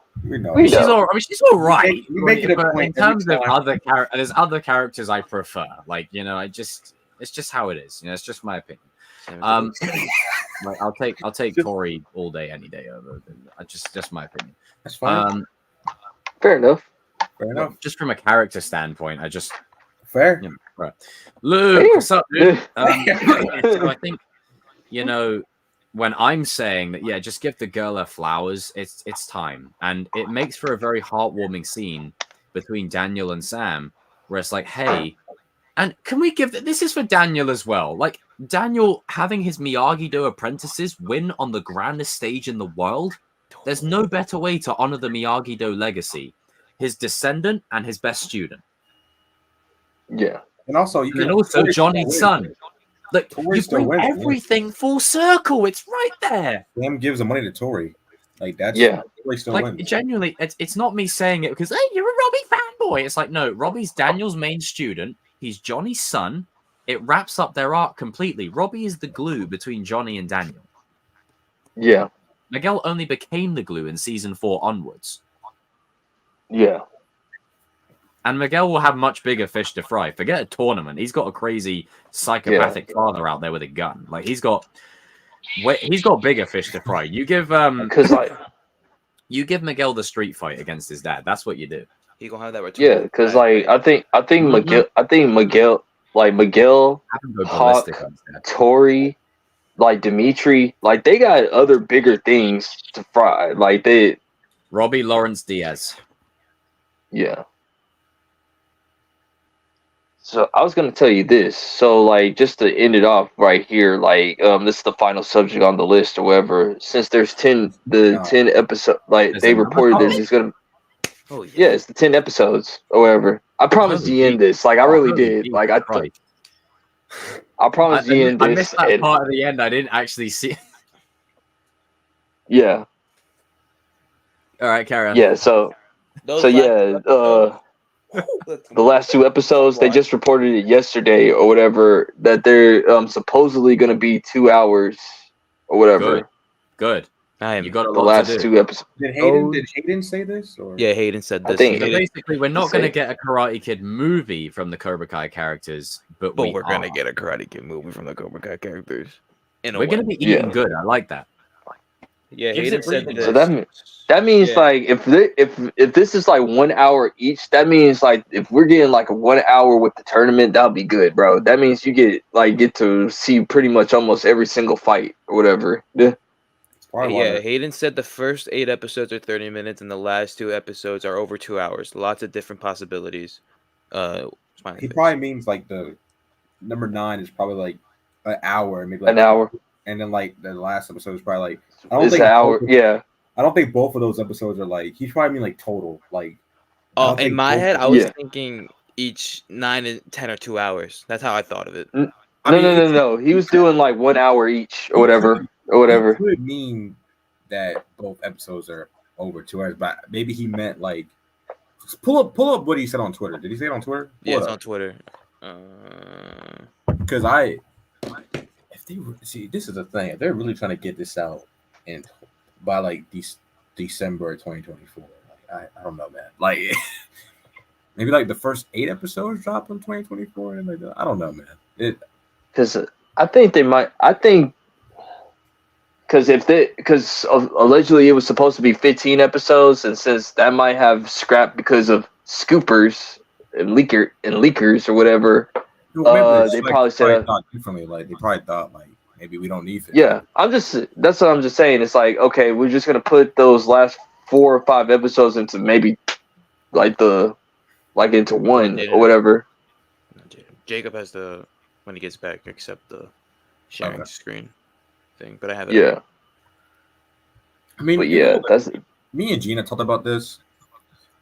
if the creators feel that they just need 10 episodes, then that's fine. I know some of the others in our group have like said maybe they need more than 10 episodes. I'm all about what the creators want. I'm all about what the creators want. It's their story at the end of the day. We're just fans like them, but they're the ones making the show. So if they feel that they just need 10 episodes to complete the story, that's fine. Will I want some of the episodes to be a little bit longer than usual? Sure. But the thing is, season three showed you, and they did this. It was 10 episodes, and everybody got their shine. Yeah. They know how to do it. They know how to do it. So I trust the big three, you know. Listen, I wanted season 6 to be more than 10 episodes, but if we're getting 10 episodes for season 6, but if the last 2 episodes are like over 2 hours or an hour long, I'm fine with that. Yeah. I'm fine with that. I'm completely fine with that. Yeah. It's like, I mean, to me, like, I don't mind the 10 episode thing because, like, I'm one of those people that, like, since it's been 10 episodes for each thing, like, I'm a consistent dude. Like, okay, like, structure, man. Like, okay, why are we doing 15? Yeah, okay, fine, whatever. It is what it is. They can do a Stranger Things season 4, volume 2, volume 1, volume 2 thing where volume 1 we get the first 8 episodes, and then volume 2, and then comes out later on that year. Or but also, here's another thing. I am back. Let's say if they were to do 15 episodes. Oh, sorry, Jim. Oh no, we're just talking about like the filming. Yeah, that's the tweet. Also, can you accept Gene Stain? Yeah, he did. Yeah, I did. Oh. Right he says, or the first 8 episodes are 30 minutes and the last 2 episodes are over 2 hours. Lots of different possibilities. Okay. Who's that? But yeah, so like he said, the last 2 episodes are over 2 hours. Does it mean like last 2 episodes in total, or like last 2 episodes will be 2 hours each? So they're just thinking could be an hour apiece. Yeah. That's what I was saying yesterday. 2 hours per episode might be a bit much. No, because I think what they're doing is I think the first 8 episodes are like regular length, and then season 4 is the second best. Well, that's your opinion, Joshua, and that's fair. What did he say? He said if in season 3 everybody got their shine, why does everybody except me say season 4 is the second best season? Well, I don't know. I mean, I disagree with you for it being the second best season. I think it's the worst season, but you know, Jesus own. Yeah, it felt like it felt out of place.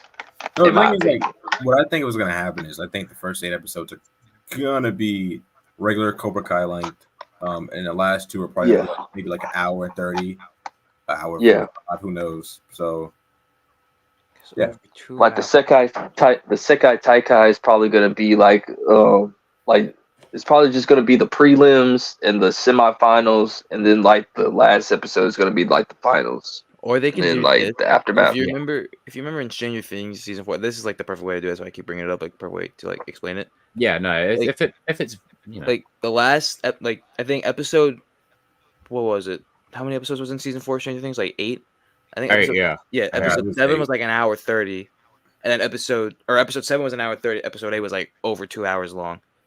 So they could probably do something like that as well, where episode 9 for season 6 could be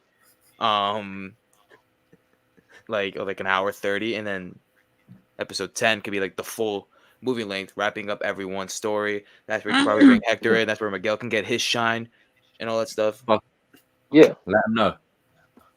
Yeah, I agree. I can see that. And then like they have the wedding at the end or whatever, like on the beach or whatever. And then you give it enough time to let it breathe. 27 people watching, smash that like button, people.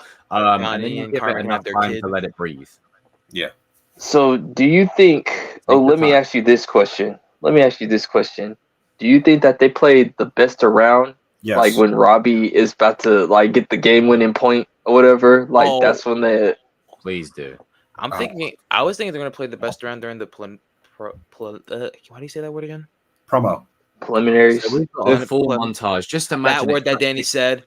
Like, imagine it cuts to Kenny like decking someone right in the fucking, and then it cuts to Dimitri doing the same thing, back to Robbie, to Miguel, to Tori, to Sam. That's I love it. We said that what if this might not happen, but you never know with this last season and being the biggest season. You know how we've always had the idea. What if they had like this one? What if we had this one big end game fight? Do it. Yeah. What if they play it? What if they play it for that? Listen. Yeah. My dream fight of this show is a fight at Miyagi-Do. Cobras versus Miyagi-Do. I really want pouring down. That's the mid-season fight. They were gonna do it. See, that was supposed to happen though. Man, like, honestly, what if they do that? And I kid you not, I would go a step further. I would have Sean coming out of nowhere and bulldozing people, like go crazy. Get away from my brother! Dude, you've got everyone on this side, right? Against, like, even to the point where you've got Kyler on our side, for instance, against Sensei Kim's students. Like, you've got hashtag Kyler still need to get his ass whooped by Sam. Like, yeah, of course. But you've got 6. I mean, we know. You don't need to do them like that. We know. You've got 6. 6 main fighters in the other dojo. Hasn't learned. Let me finish. The evil Psycho Rangers, and then you've got all like the NPCs kind of thing. You've even got like Mitch getting in there, and you've got like 2 armies charging at each other, like the Battle of Geonosis or something. Like just and like have Miguel lead the kids, like have Miguel and Robbie and Sam and like the main 3. If you look at how they structured if you look at how they structured the team in season 5, you've got Miguel and Sam as the king and queen in chess terminology. You've got Hawk and Robbie as like the 2 knights, which is why they kick at the same time. You've got Anthony and Dimitri as the brains of the outfit. Like everyone has a special role. Yeah, and Anthony, the brains. Like and then you can use, if anything, I'll include Kenny with Hawk and Robbie, like them 3 together. At the same time, Kenny has a leader. I need a shot of 3, like Miguel, Robbie, and Sam about to fight like a group of people. I need that. Please give me that. Imagine the big three of the kids through Miyagi-Do, and it's like, you know how like in Endgame where it cut through the field and you saw different fights happening at once. Imagine a shot of like Sam and Robbie doing the wheel technique together. You're like, 2 people as strong as 20. You've got a scene with Hawk and Miguel doing something. Maybe a double team with frickin' Hawk and Dimitri again. And then you get a moment where you get Miguel, Hawk, and Robbie just going to town on people. And then you've got bloody Sam and Tori working together with Devin, the 3 of them. And you got Kenny and then you have Kenny a little moment together. Dude, you see Kenny like start winding up the super bullet, like he ready for it, like all right, Mo. Like, and then maybe at that point, this is what, because again, this is how you do it right. Yes, we want Miyagi-Do to get its due and win the Sekai Taikai. Robbie and Sam, great. But it's still, the show is still called Cobra Kai. You have every kid embrace the dark side to beat their ass. And Anthony has a scroll. Does he not? He has a scroll. He does. What if he uses it while someone's in danger? Oh, also, we need to have Johnny and Daniel fight side by side. Because if you think about the special moves, you've got Miguel has the tornado spinning kick, whatever.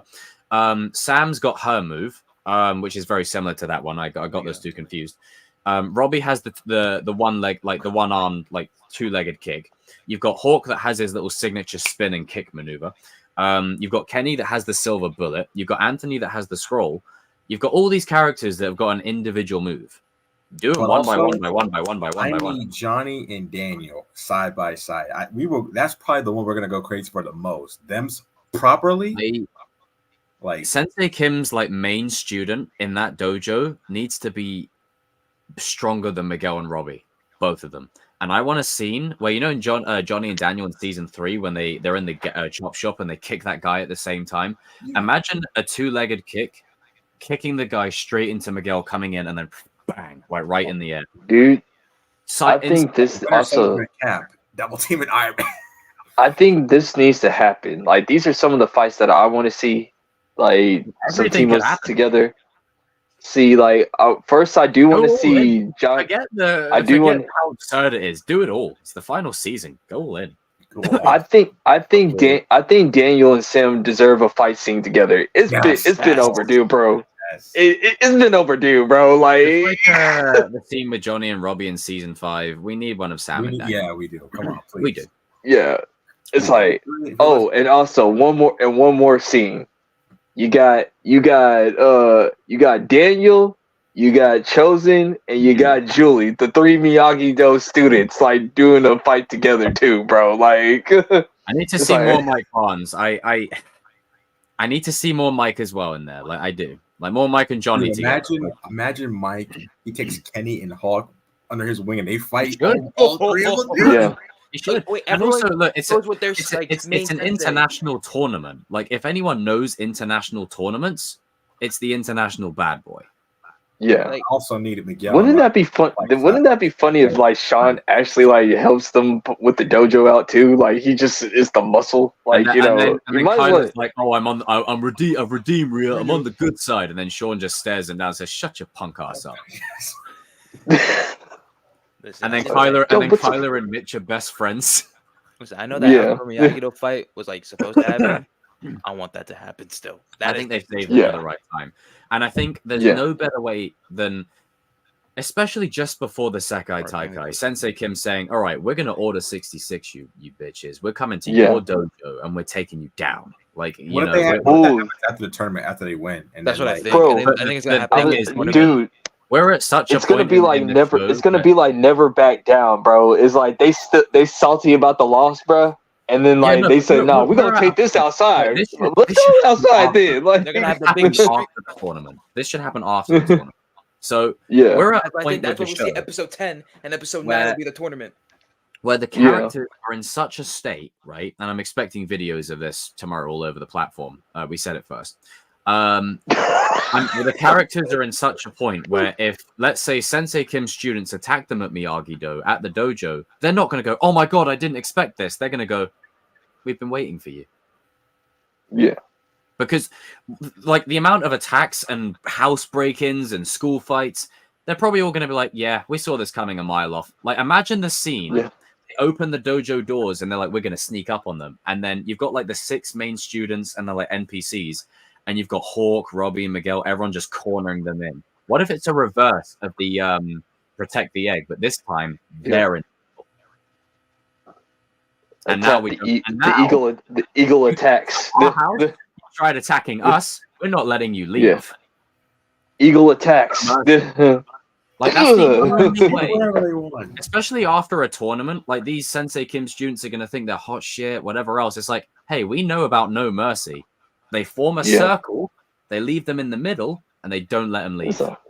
No, because that's what I'm saying. Like, they need to make it to where it's like never back down. Like, oh boy, like Ryan, freaking crazy dude off of Never Back Down. Like, good MMA movie, but that dude was crazy. RJ knows what I'm talking about. Like, that dude was nuts.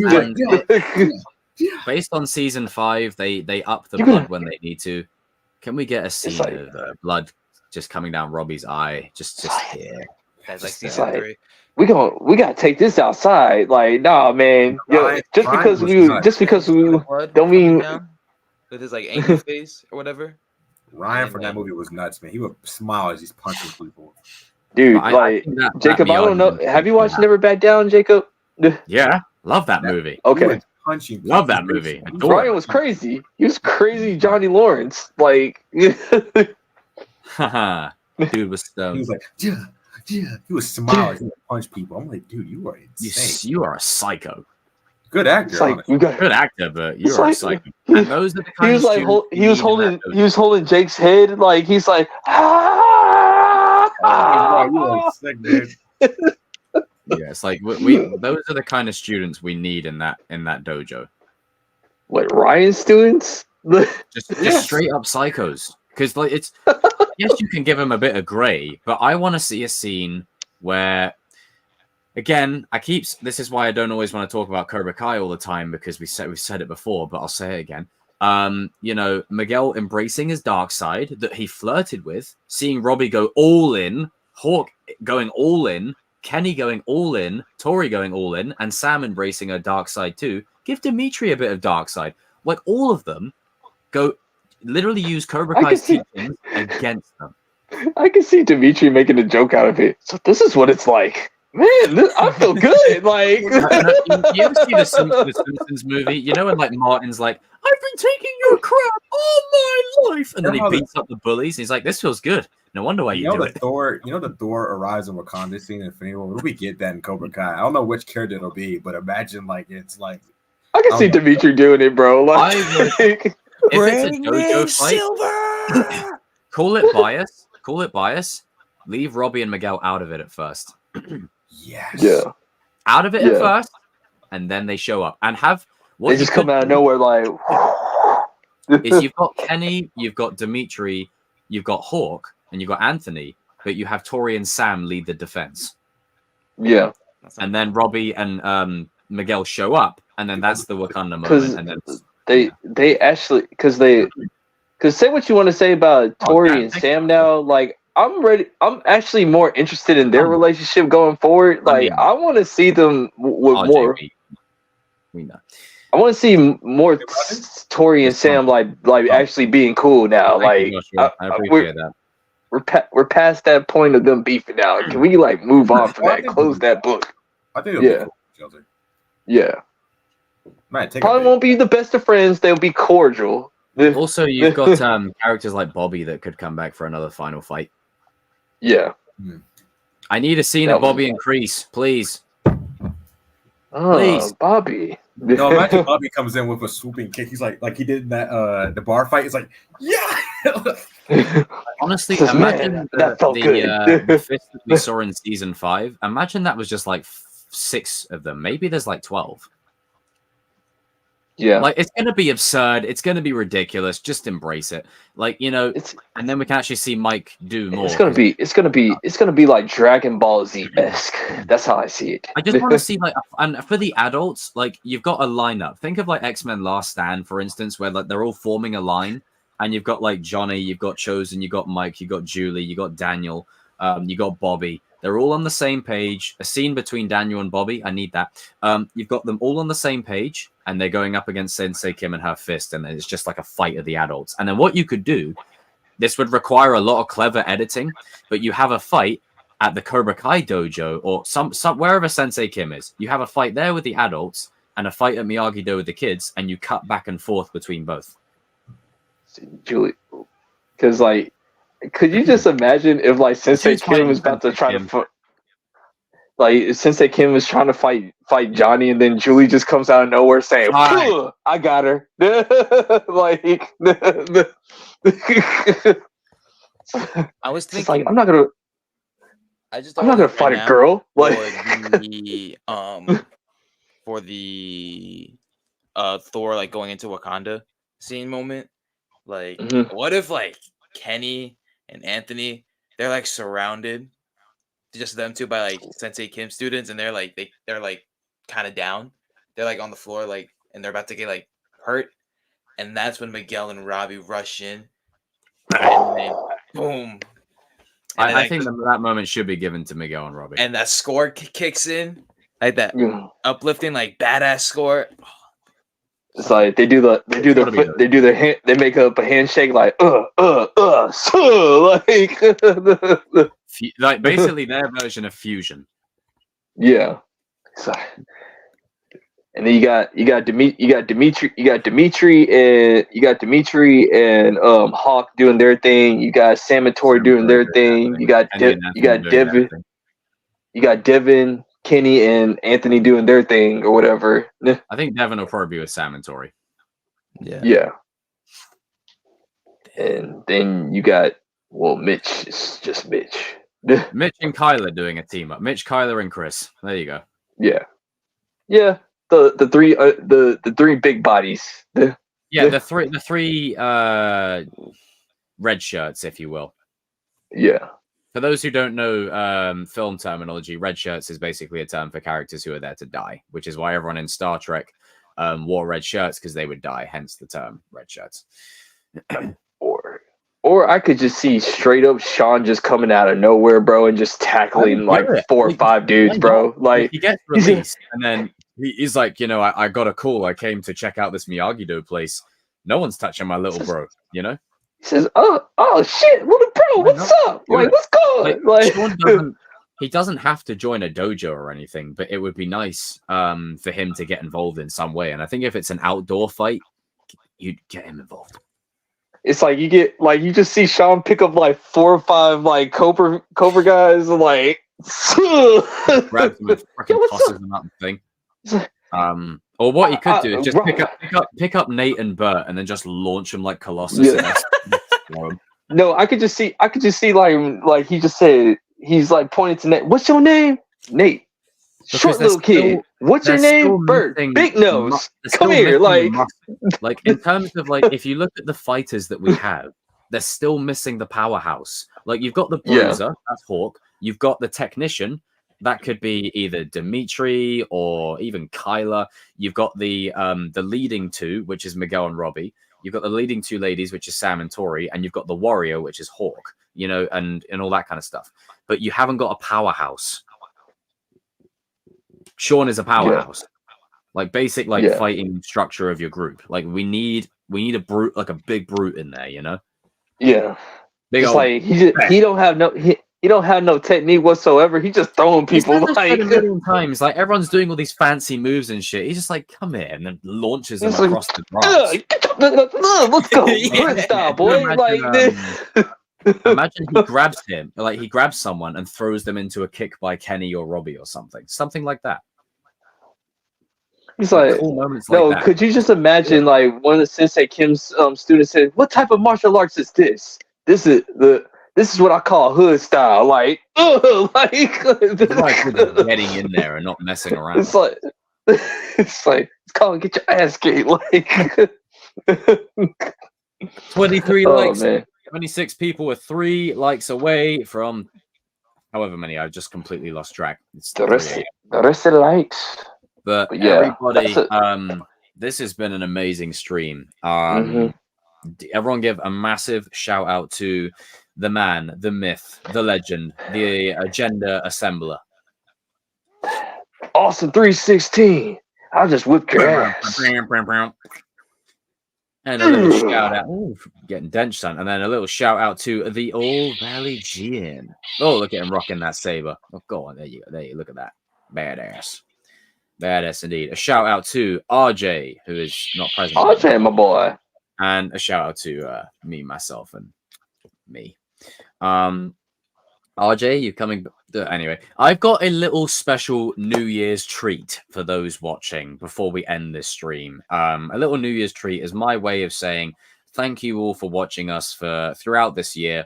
It's been a year of trial and error. A lot of things have happened. A lot of things have not happened. But, you know, with every new year, it's commencement, the end of something, the start of something else. And I'm excited to see where things go. Something new. Something new. I have a few words to say. This is my version of a post-credit scene, and it is only right to give it to one person. Who could it be? This mysterious person, this enigma. Who could it be? Who could this mysterious person be? Any second now, they'll reveal themselves in 3, 2, 1. For as long Nobody. as I remember, I looked for Oh, he's here, one Chris. who pushed me for my limit. No one could surpass me. One who could beat me. Yet all I found is a profound disappointment. Will I finally get what I desire next year? I wonder who that is. I wonder who. Just to cut you guys off for a second, because this is a great moment right here. This is like the 2 saber wielders right here. There you go. Look at that. Pretty cool, eh? Not bad. Hang on, if I could just get the lighting correct. There you go. Hang on. There we go. Back here. There we go. Boom. Ah! Nice. Add him back in. There we go. Look at that. RJ, who is the mystery man? Take a guess. Take a guess. I want to say TTK, but I don't think it's him. Mystery man, please reveal your identity again properly. Oh, thank you, Melissa. Appreciate you. Who the hell is this? I just see a question mark. What is it? Mystery man. Guys, don't tell him. Mystery man. Is it Chris? It's Chris, isn't it? It's Chris. It's Chris. Hence the cryptic message. That everybody, thank you for tuning in. As of this stream ending right now, it's 31st of December, 2:56 in the morning, UK time. So I'm going to go get some sleep before I go insane like a madman. And I might do a stream tonight to usher us into the new year, a little Chosen Live. I'll invite a couple of these guys on if they're around or available. But happy new year in advance to everyone. You know, we're not going to do that new year, new me malarkey because no one ever sticks to it. They're like, oh, I now know my worth this year. I'm leaving toxic behind. It's like, well, you said that last year on Facebook and you're still doing the same thing a year later. So nothing's changed. Or I'm going to get in the gym and do this. Get your gym membership. It lasts a month and you're doing the same thing again. I can't. It's time for something but it is time to end new. the stream. Happy New Year to everyone. Give a massive shout out to Danny, to RJ, to Christian, and to the reason we are all here. It's the start of something new. Well, Jacob is crazy. You have a ring. Wildcats everywhere. Raise your hands up in the air. Everyone, that's it. Everybody, thank you for tuning in. We'll see you next week. This together. Have an amazing Peace out. Meaning we're all in this.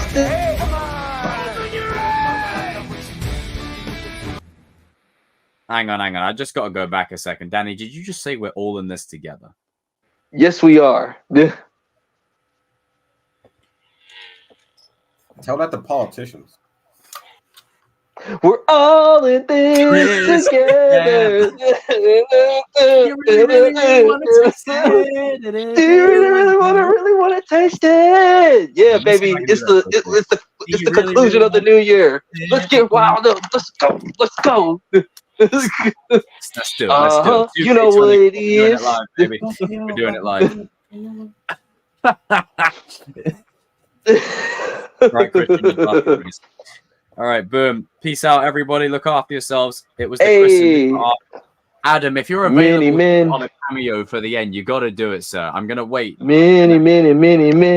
Get a little post-credit. Call me, Lord. I don't cry no more. Don't look to the sky no more. Damn it, I love it. This is what I mean, people. You come for the content, you return for the memes. That's what it is. You know? Talk about go DJ. Now that's my DJ. A little quick cameo. Just a little quick cameo. That's so my we can DJ. get a little badass sensational six. Come on, let's do it. 101. The hottest under the sun. Hate it or love it. Oh man, what a stream! Be humble. Guys. 3 hours. Get down. And I actually have energy at 3 a.m. Get down. It's pretty decent. I'm not gonna lie to you.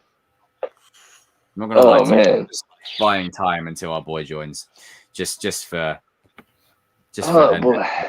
happy the end of 2023 and beginning happy joy happy boy.